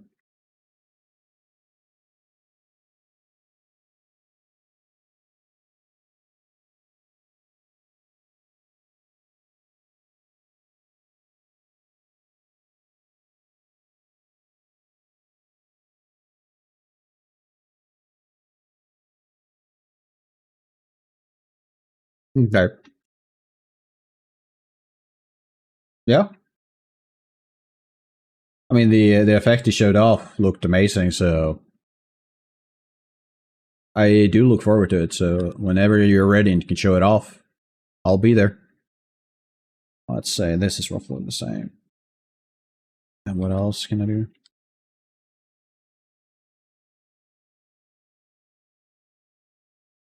Yeah, it had really almost AAA effect, like what, Death Stranding, aka what else? Right now, it's I mean, Death Stranding comes to mind. What else though? Don't need to. Nothing else needs to be said. It looks amazing. That looks terrible.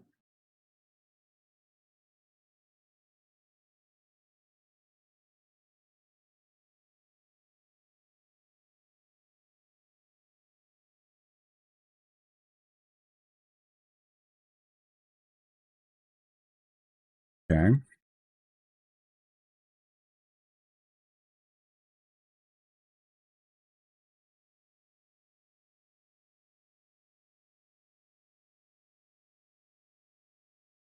Yeah.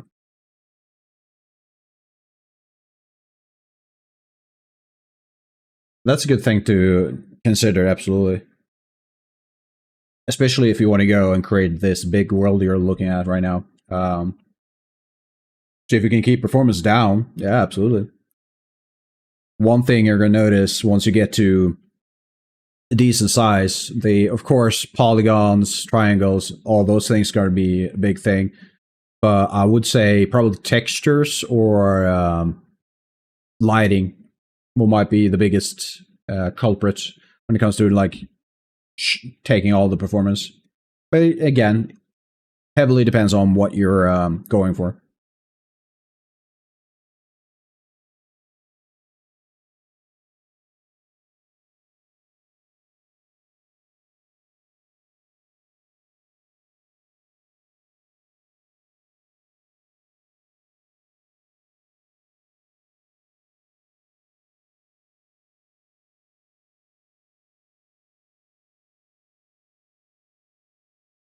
Here, I want a modifier. Bevel, weight.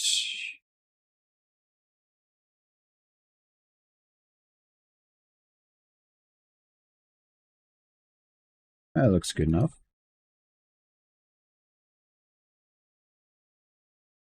Why not be high up enough? Imagine someone holding this. You would probably have decent distance between them.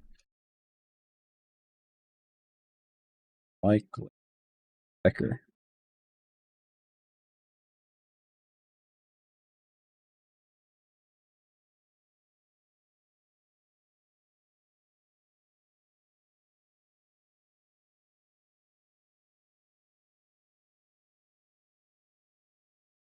Yeah, I can say that that's probably a good approach to it.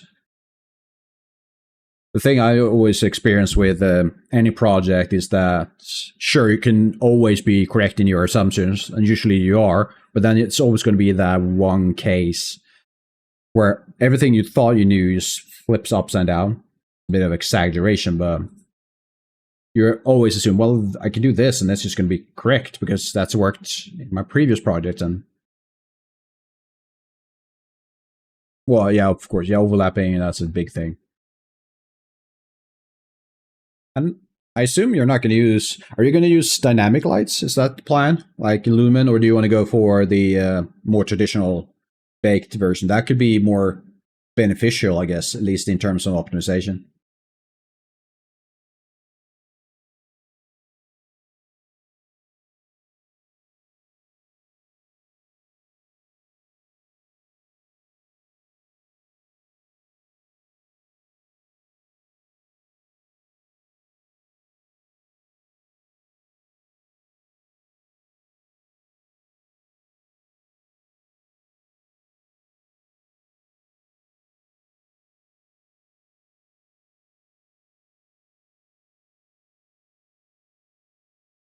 Sure. Yeah.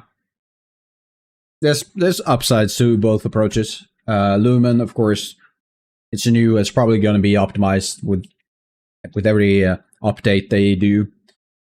I still feel at this stage though that there's some issues still they haven't really tackled yet, but it's a matter of time. So if you think Lumen works, and I would definitely go for Lumen. Yeah. All right. Optimization is always going to be a thing. Always going to learn something that you didn't know about before, and that's just how it goes. You have to elaborate a bit on that part, ghosts. I'm not sure what you mean by that. Like, you're thinking of having ghost in game, or are you referring to some term I'm actually not familiar with, or what's going on?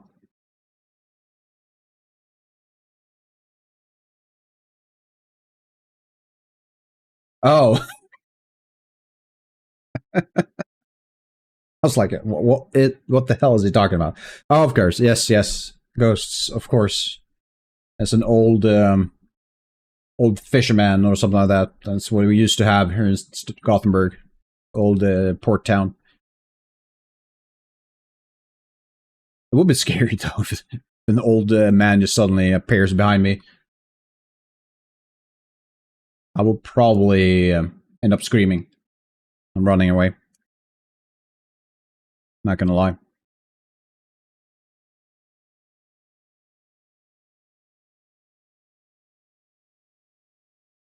see, you're in and behind. So I assume it'll be something like this. You're not in the center. Okay.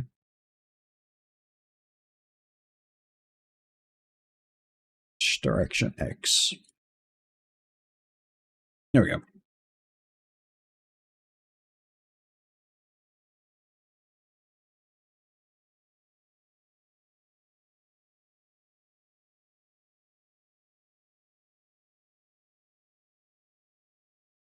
You have a ghost that likes to eat toilet paper. Yeah, facepalm emoji really works on that one. What kind of ghost is that? That's probably one of the most. And I hope you don't feel too much about this ghost, but that's kind of pathetic. Why would you eat toilet paper? Of all the things you can devour or eat. How did you figure that out, though?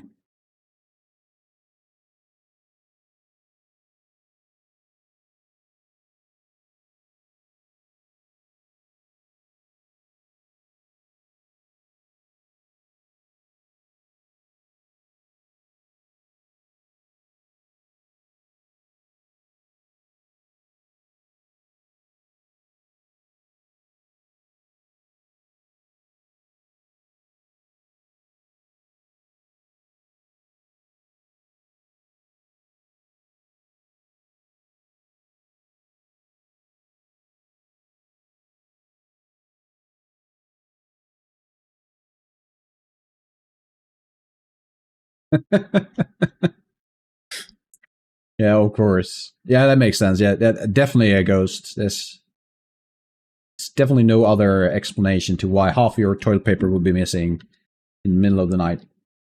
None. I feel for you though. That's a terrible ghost.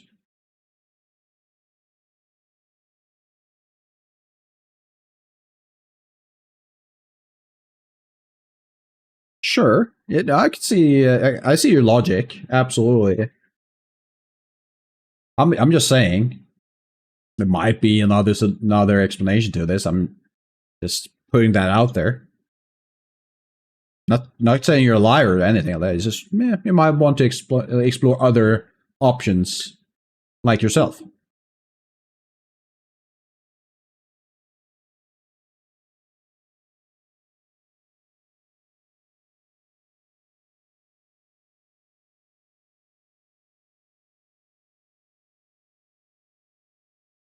I mean, you would probably call this sleep eating. Do you usually have like a stomach ache in the morning when you wake up? Just exploring possibilities here.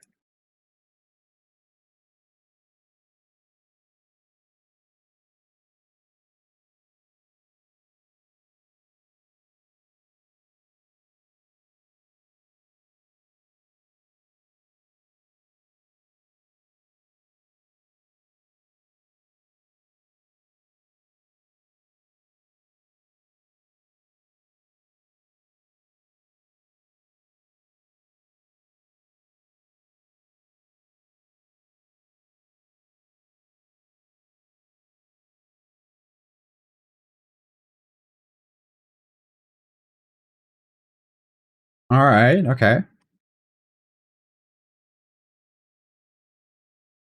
I mean, eating toilet paper wouldn't be particularly scary, more annoying, I guess. So, are they doing something that you feel like, okay, this is a proper scary ghost?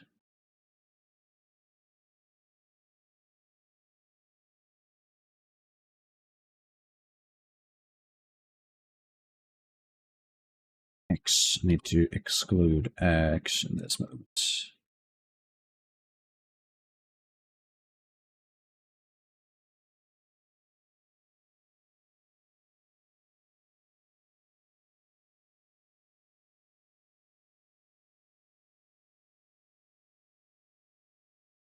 I'm not going to worry too much about, or perhaps we can just do this.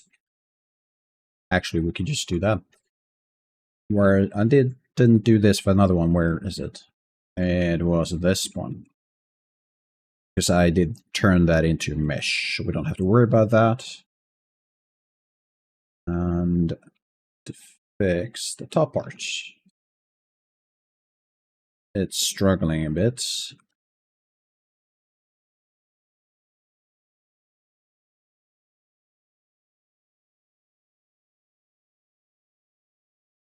In here. Is that good enough? I'd say so. Next, I need this to be centered. For now, we could go with... I don't have to worry about the pivot too much at this point. Later on, once we create the low poly, we absolutely have to think more about where the pivot is. Probably.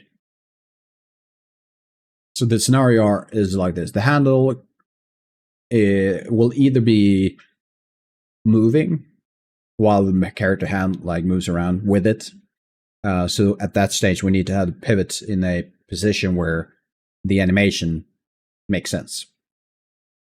Alternatively, we could not have any animation on it at all. Just keep it fairly static, because in the end, those movements in game are going to happen so fast, so it might be unnecessary to even think of those parts, unless you want to be very detailed, which is perfectly fine. I would say, personally, it's just too much, but we'll see. So for now, to solve the issue I'm standing, that's in front of me right now, I would just add the pivot of this particular curve to all the other places where I put everything else, which is down at the origin. So we're just gonna first move the cursor, then move 3D geometry. Then we're gonna make a. Oh, we didn't move it. That's the one. Push the wrong button and just flip it over.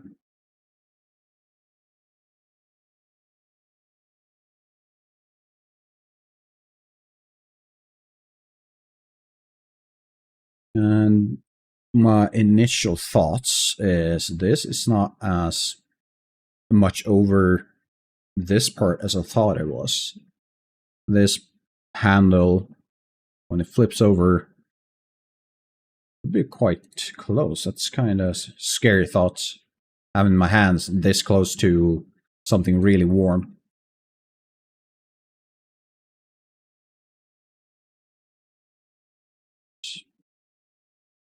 It is what it is.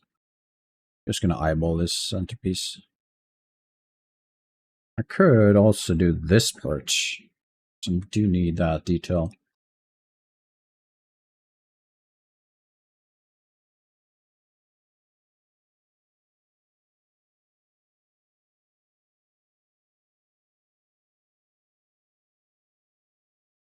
All right, now it's doing something really funky. Oh, that problem again. Okay. We got the transform.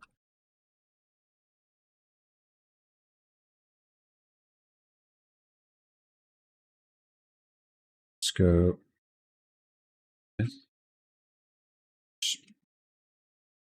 Another inset. Assume that's more enough. Which double check that these are not bevel. That's half or size.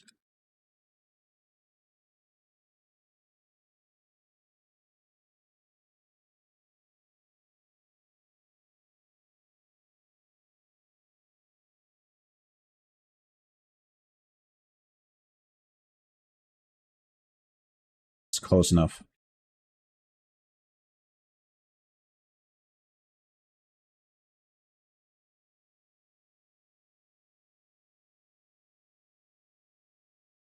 It's not small enough.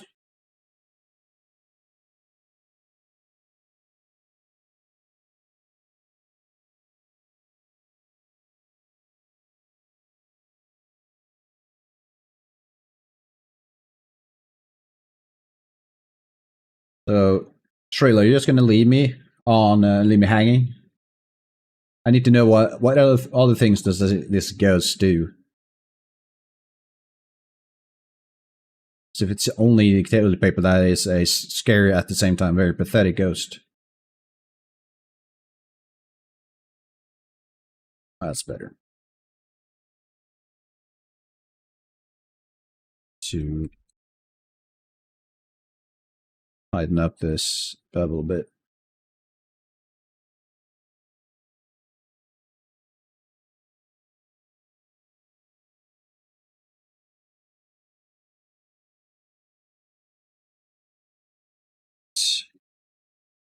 So the one that had the inside was this piece.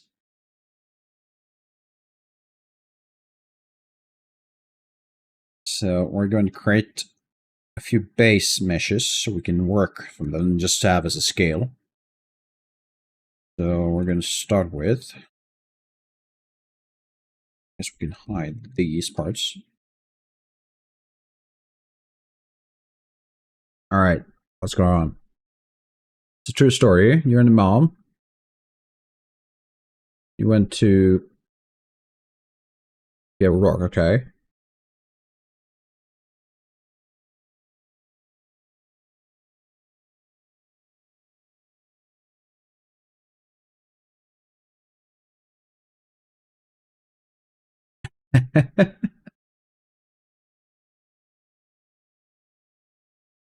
So, okay, let me see if I can get this right. So you and your mom were out. There was a guy trying to channel your energy, okay.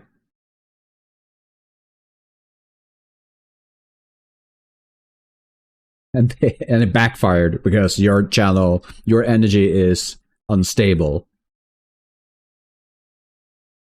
And, and of course, your mom was, what WGF? Okay.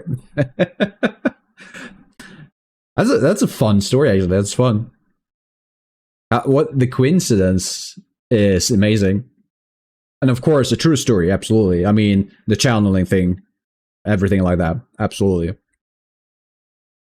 And your ghosts turn on and off the lights. You live a interesting life with surrounded by quite a bit of the supernatural, it seems.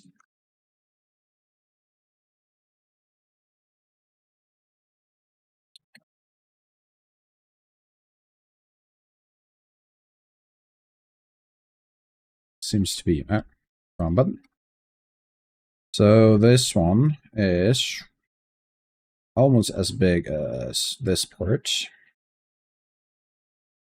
Move you up, and it's so I'm making the plate, which looking at it seems to be what kind of keeps whatever this box is in place. So we're going to create that, or at least we're going to create something that is close to it. So this cursor to origin, snap place. Then on top of that, there's this other box.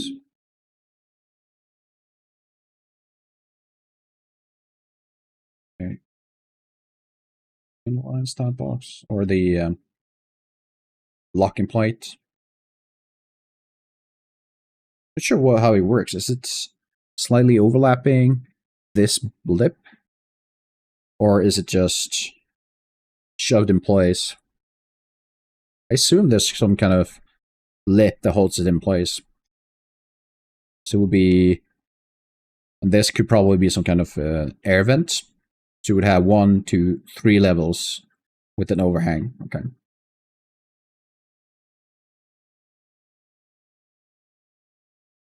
Okay, your story just gets deeper and deeper. Who is this, the last alchemist? I need to look this up.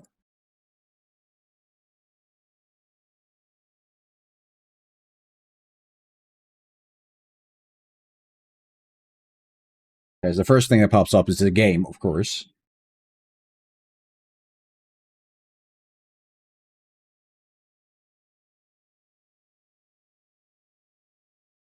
I wasn't aware that another title Moses had was The Last Alchemist.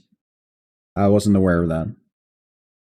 Assuming it's the same Moses that I'm thinking of, there might be a few others in history.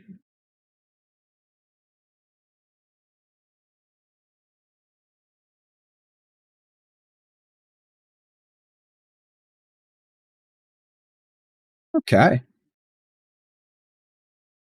This is a new backstory. I wasn't aware of that. How did they get that title? All I know about Moses is the Exodus from Egypt with the Israelites, was it? Right? I had no idea that he tampered with alchemy.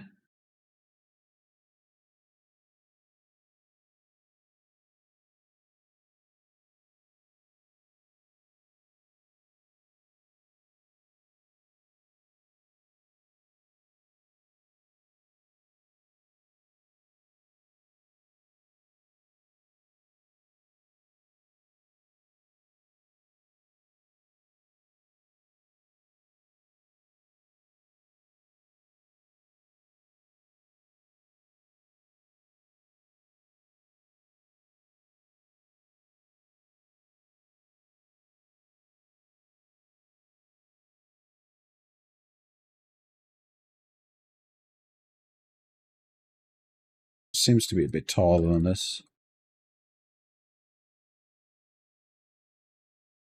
Yeah.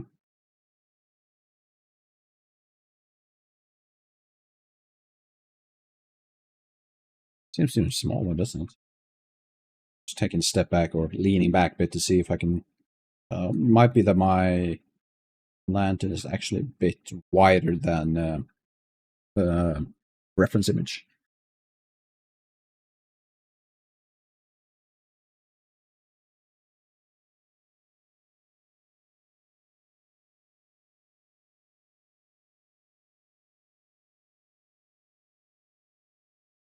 I'm starting to think you're pulling my leg, Ashrael. I'm not sure why I think that, but just a feeling.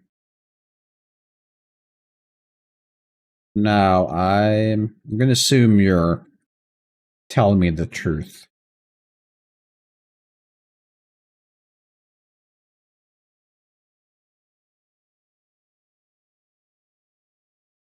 Next would be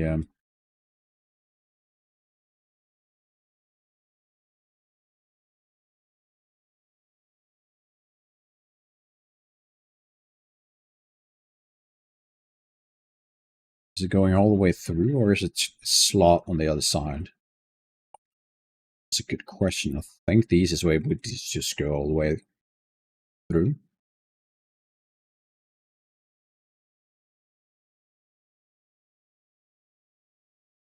Out, and let's just move this part. Connect those, just to give me a rough estimate of what we're looking at.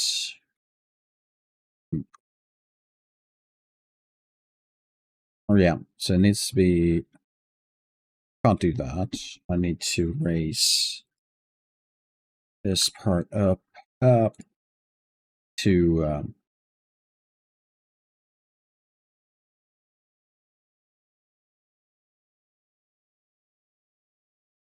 going to add another piece. Going to make an assumption that we can go with this part.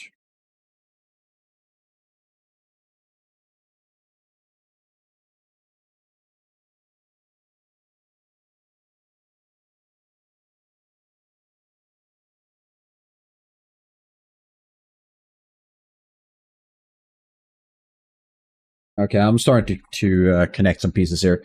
We're not talking about the same Moses, are we? All right, so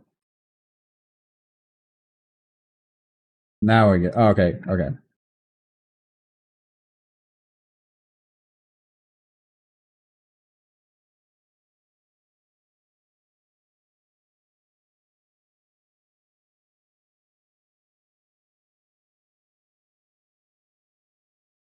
Okay, this is interesting. So he's sometimes, what's the word for it? Conflated with biblical Moses. Okay, which is exactly what I did.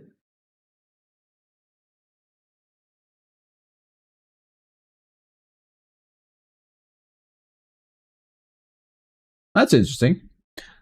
And going back to what you said earlier, your dad believes that your family is somehow related to this man.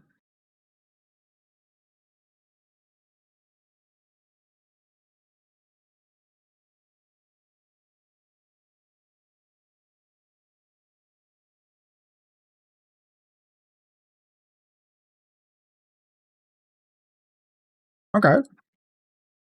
I mean, that's a lot more. That's a better family tree than I have. I can't say I have any relatives or ancient historical figures in my past. I think I'm one of those very generic families that just got by.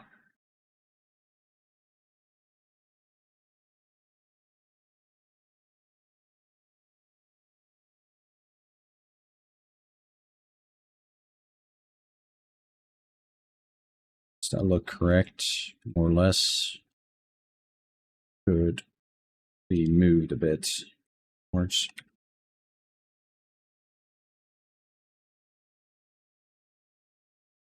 Not much.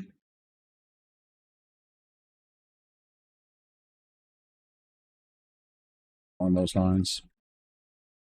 We're also going to, again, considering the baking parts later on, I'm going to cheat a bit by creating a slope. by doing that, I could potentially don't have to do that dip. I'm just kind of going with it. I'm not sure if I'm correct on that one. Perhaps that's a bit overkill. I'm just going to go with this. Let's keep with what it is.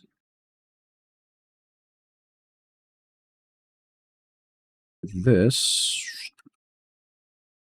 I'm going to, it's a similar method we did earlier, like in the previous stream, in order to create that little lip at the bottom.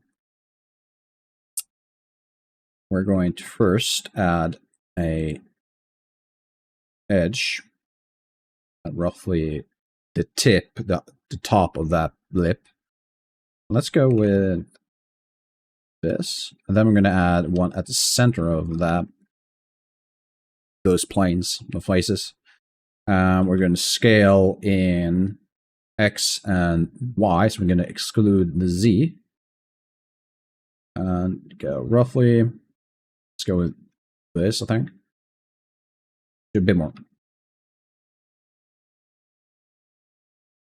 That works. And then we're going to bevel. It's many segments. It says at the bottom here. I have 4 that works. And just do 0.5. No, that's too much. Let's do 0.25.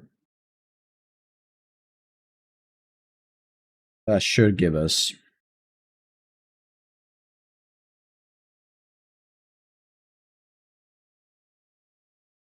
I'm not happy with the bevel, but it should work. Do this correctly. Okay, I need to probably turn on. I remember the setting right now.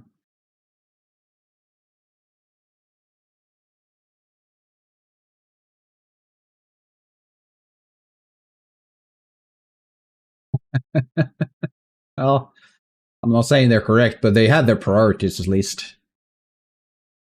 I wouldn't say it's definitely not the best way to go about it, but okay. If it makes them happy, I guess. I don't know.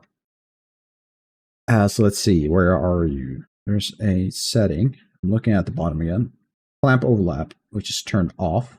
I believe it's V. It's definitely not V. So it's C then? It's C.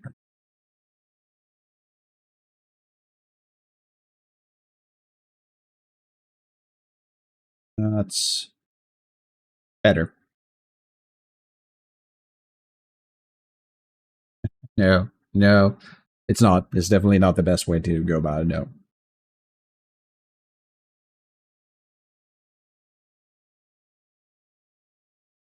I mean, we're talking, you're saying like great, bam. Okay, fair enough. So that could be hundreds, maybe even 1,000 years back.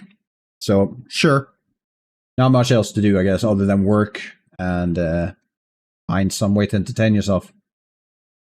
And some did it with escorts, some found other ways to do it. It's just what it is, I guess. I need to really fix this sharpener thing.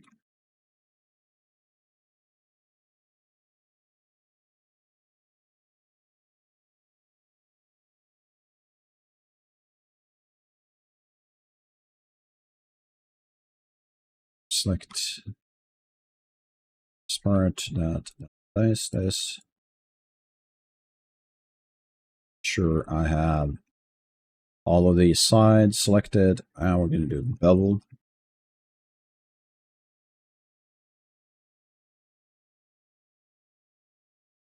It's not. There seems to be some residue.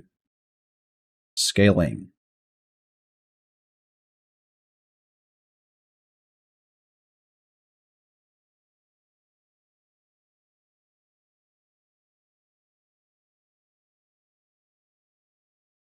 Let's try that again.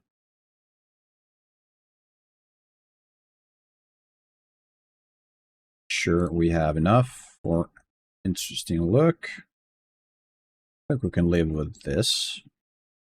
Still, this feels like it's a lot smaller than I remember. Torus.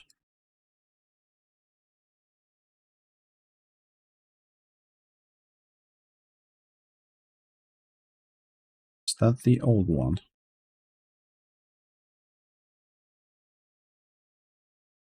That's a profile. Okay, so we can turn these off. I think this is the old ones. We might have to remove that. Are you? Okay, that's fair enough.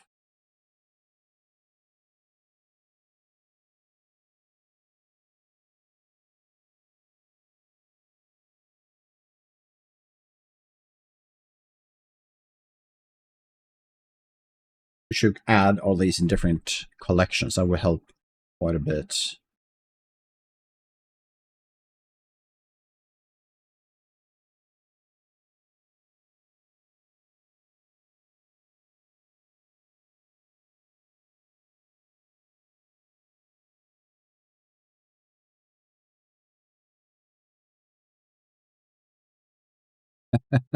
Yeah. I would love to have a ghost that would eat all my pizza boxes or something like that. Yeah. As we're talking, I do have, I believe it's 3 or 4 empty cardboard boxes to my left. It's from when I bought the green screen and my new lights. So that would be nice if someone can just take that and get out of my apartment. That would be nice. And while they're at, why not cleaning? I would love a ghost that cleaned. I would be scared the entire time, but I would love to have one.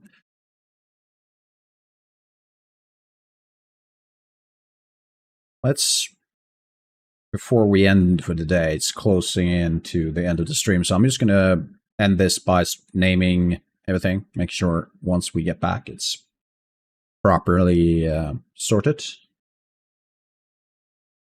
Exactly, especially if they're in your house, your room.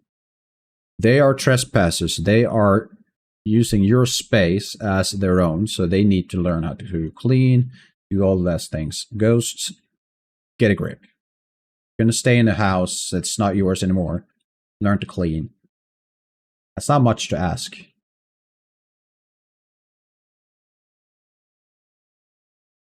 So, what are you? You're the lock. Let's call it the cube lock, the cube slot, the cube. Cube. Oh, you're the cube. You're the cube. That's all you are. And you're the handle. What are you? You're, oh, what should we call these? Curve. Ooh. Hooks. Hooks. Great. Works.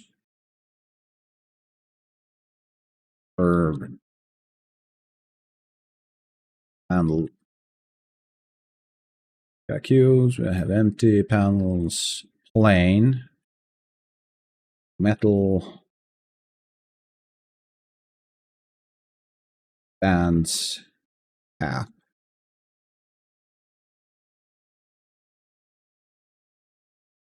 Yeah, that's more or less what I'm doing.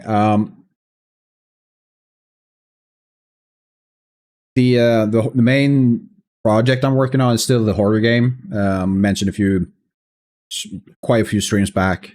It's still though on hold a bit because I am stuck in a particular place. I'm not really getting through that part. So what I've done now is just to keep the pace going by working on assets I know how to make.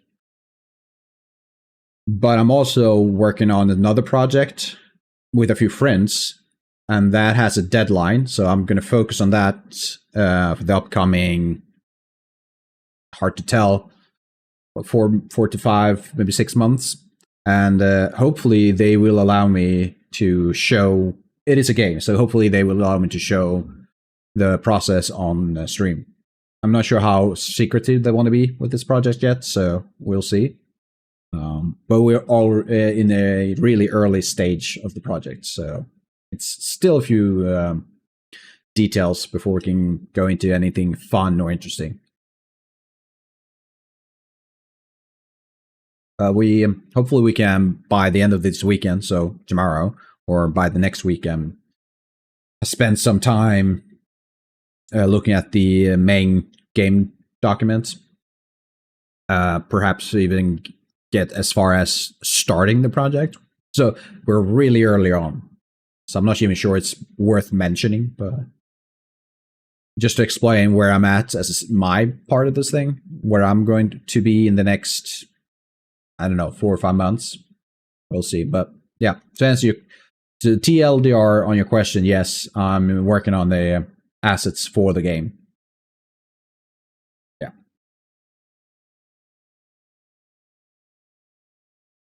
That's another ring. I call these anything special? Ring, ring, cap, ring, ring. All but rings. Find torus. Replace torus with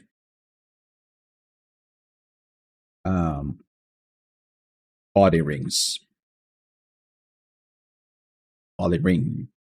Sounds good.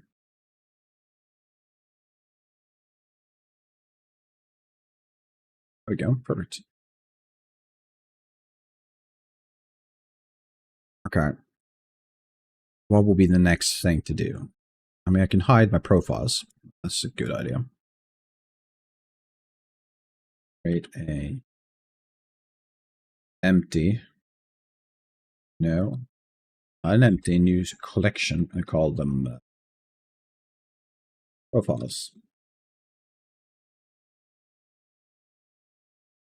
Unselectable.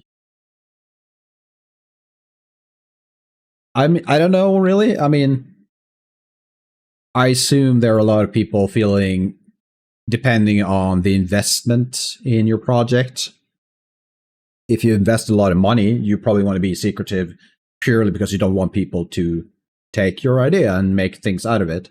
In my case, it's more of I'm perfectly fine with sharing and being very transparent with my projects, but I can't make that decision for everyone in my group. So I need to check with them first. Then we could probably get out there with everything we have. And then there's also the fact that sometimes you're just on a very simple stage of the idea stage early on, and there's really not much to share. So that could be also a thing for us. That's probably more the reality. We don't really have anything to share rather than being secretive. But that's my impression why people would withhold certain information about their games. Perhaps it's just not the time. You also have to think of, what if you start to share your idea and people just hype it up to a level you weren't prepared for? Then all of a sudden you have to change all your plans and project strategies and depending on the project size, of course.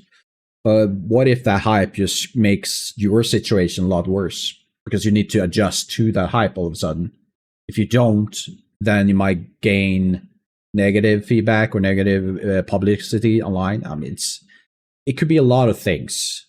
But personally, again, I think sharing is a good thing, being transparent, especially when you're early stage. And solo dev, absolutely, because then you can get information and feedback from people.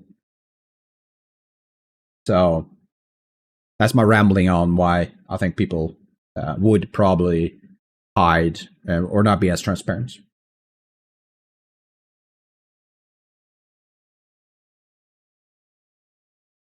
I mean, yeah, absolutely. There's truth in what you're saying. I'm just trying to add to that discussion that there's various situations. You could be too what would you call it? You would say you would, if you hold back too much, withheld too if you're not transparent, if you don't talk to people, there is a chance, absolutely, like you mentioned, that could be a detriment to your project. It might be the reason why you have to shut it down. It doesn't get its wings and fly off, right? It's all about perspective and at what level you're at. If you're AAA,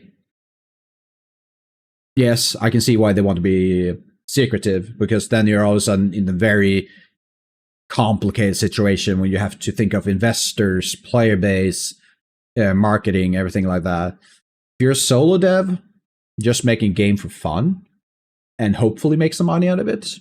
No, I just think you should be as open as possible, as comfortable as possible, at least, because you can get a lot of feedback from people, and that could be what you need. If you don't have feedback, if you don't know what people would like to see, then you might not be adjusting to that.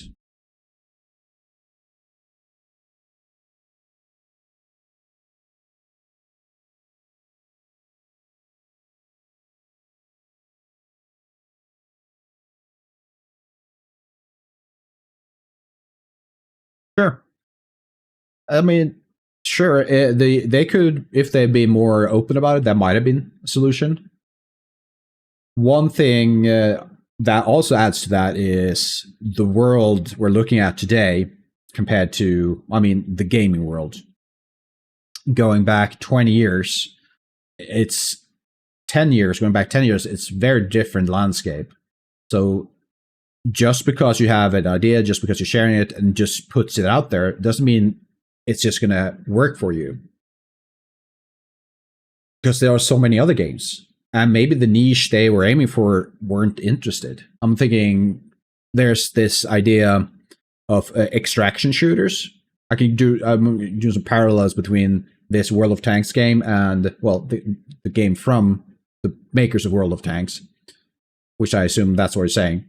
And the new, is it called Marathon from, I'm losing their names right now, I can't remember. Either way, what I've heard about that is that that's an extraction shooter. But the niche of people loving extraction shooters were not super fond of where Marathon is going, because they are more interested in things like Tarkov. That's what they're looking for. That niche of players that will be interested in a game like that. So it's not, unfortunately, not as simple as just pointing at share a game, therefore now you're a higher success rate. I wish it was that simple, because then you would see me doing streaming 24/7. Well, I would probably share it either way. But I think that you would see more of that from higher, bigger AAA games and studios. If they could just share it and that would be a positive thing, I would think they would do it.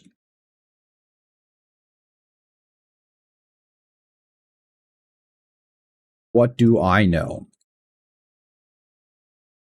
I'm kind of just adjusting what I've already heard from others and adding my flair to it.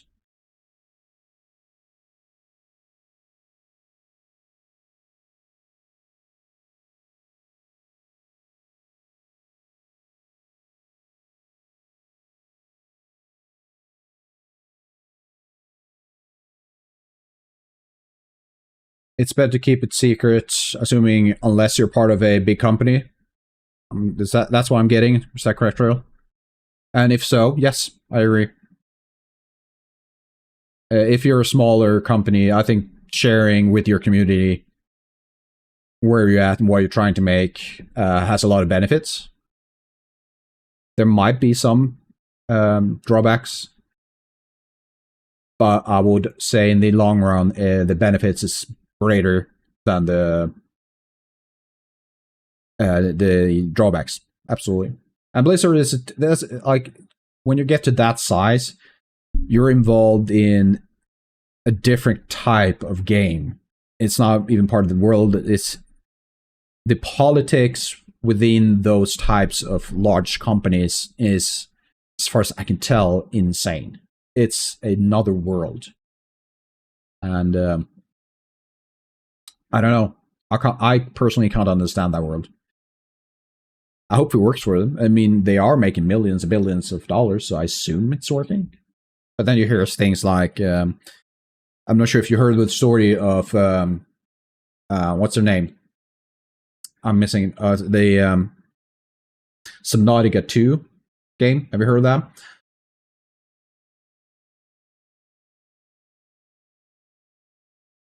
Yeah, I mean, that's definitely an advantage Blizzard has. just being open about it through other medias than, I guess, what we have access to, which is stream, X, a few platforms other than a few other social platforms. But yeah, but the politics, I'm going to talk about the Subnautica 2 situation. And as far as I've understood, what's happening is a promise was made by, I believe it's called Krafton. Is that their name? I think they're also the maker of PUBG. Might get their name wrong. That publisher promised a certain bonus at the end of 2025 if the developers reached a deadline or certain requirements. Then a lot of politics happened.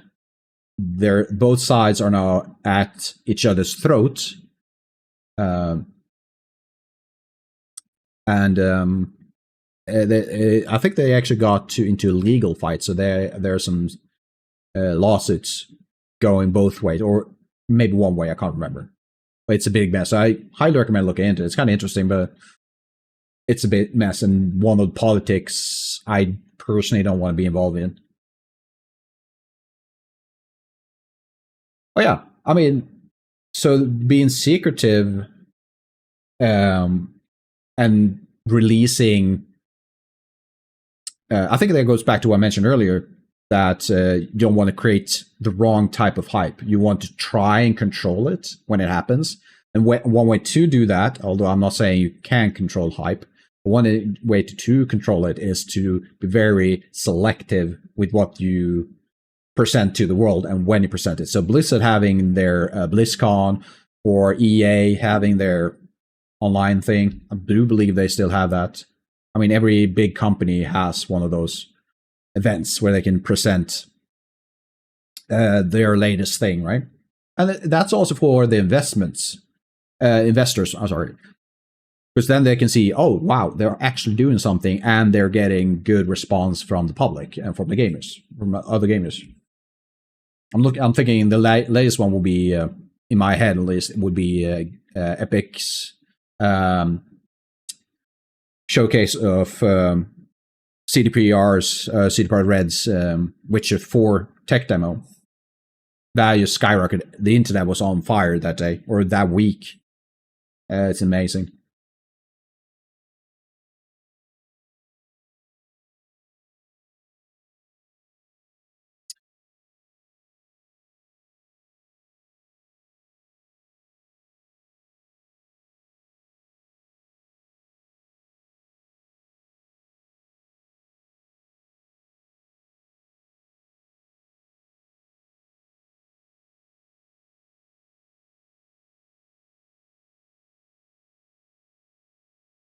Yeah.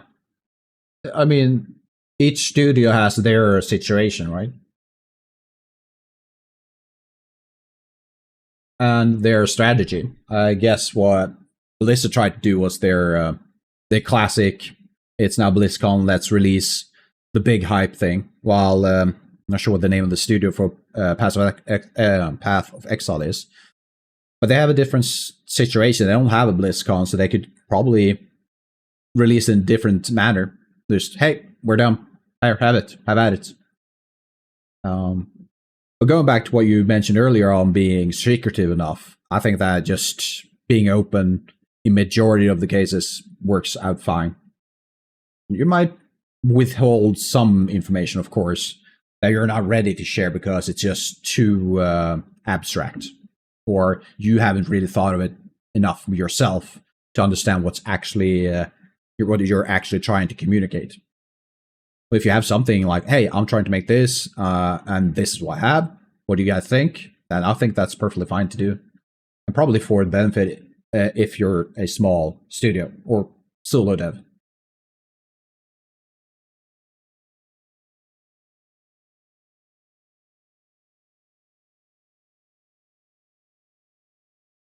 Or actually just chatting. So I'm going to move over to this.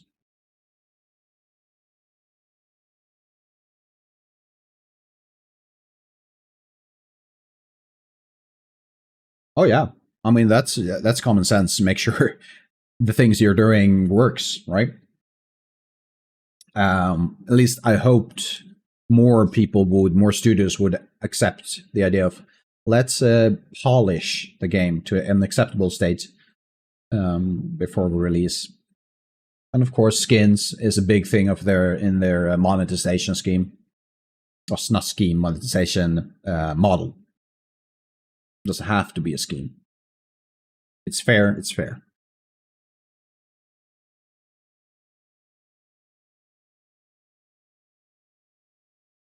I'm not too familiar when it comes to Path of Exile or Diablo. I know a bit more, of course, than Blizzard, since I'm an old Blizzard player, playing World of Warcraft since like 08, I think. Probably dated myself there, but hey, who knows? Yeah, I'm an old man by now. At least according to the internet. I surpassed the limit for old men long ago.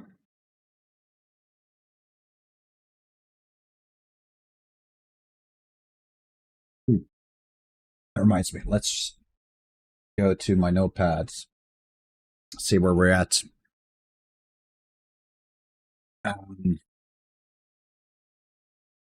I'm going to say that we're going to change this a bit. Let's go with model base mesh. We'll set that as done. Next will be to add all the micro or small details.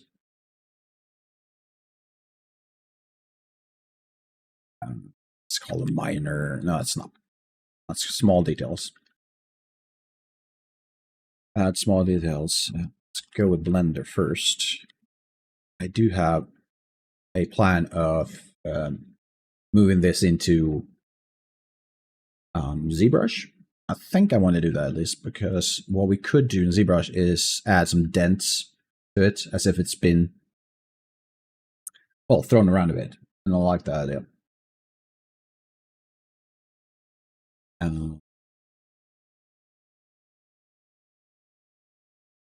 Let's go with this.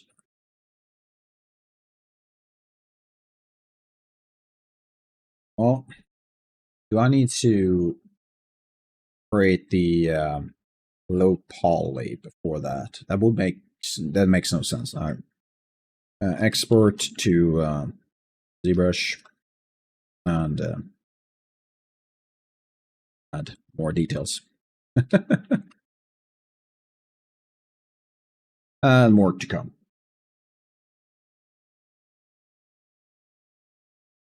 So how you doing, Shrill?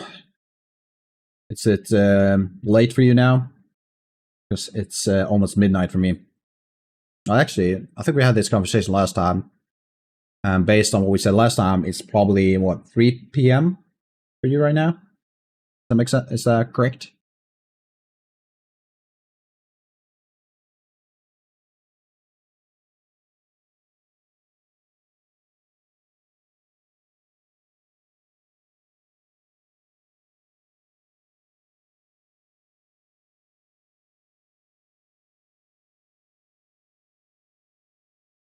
Let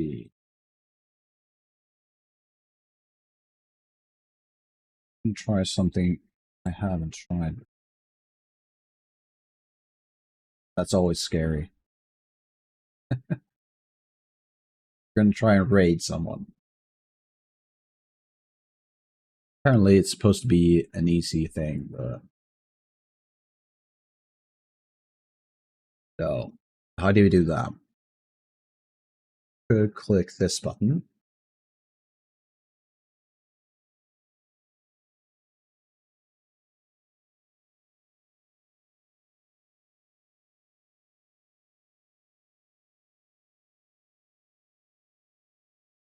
Category. Is there anyone in the software and game development category that's interested in us doing some raid on them? I'm not sure.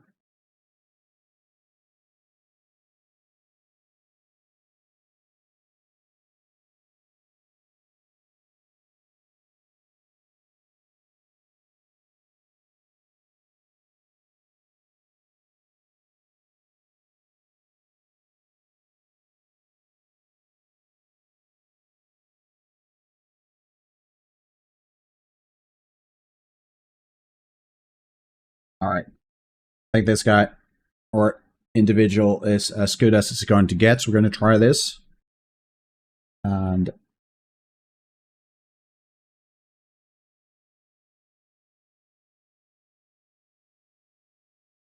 once this is done, I'm going to jump out of stream. So I guess until next time, which is going to be on Tuesday my time. Well, all the world's time is actually on Tuesday. So I'll see you all on Tuesday. And if you like what I do, this is my call to action. Please join me on YouTube, Every Kindle Studio, and I'll see you around. Bye.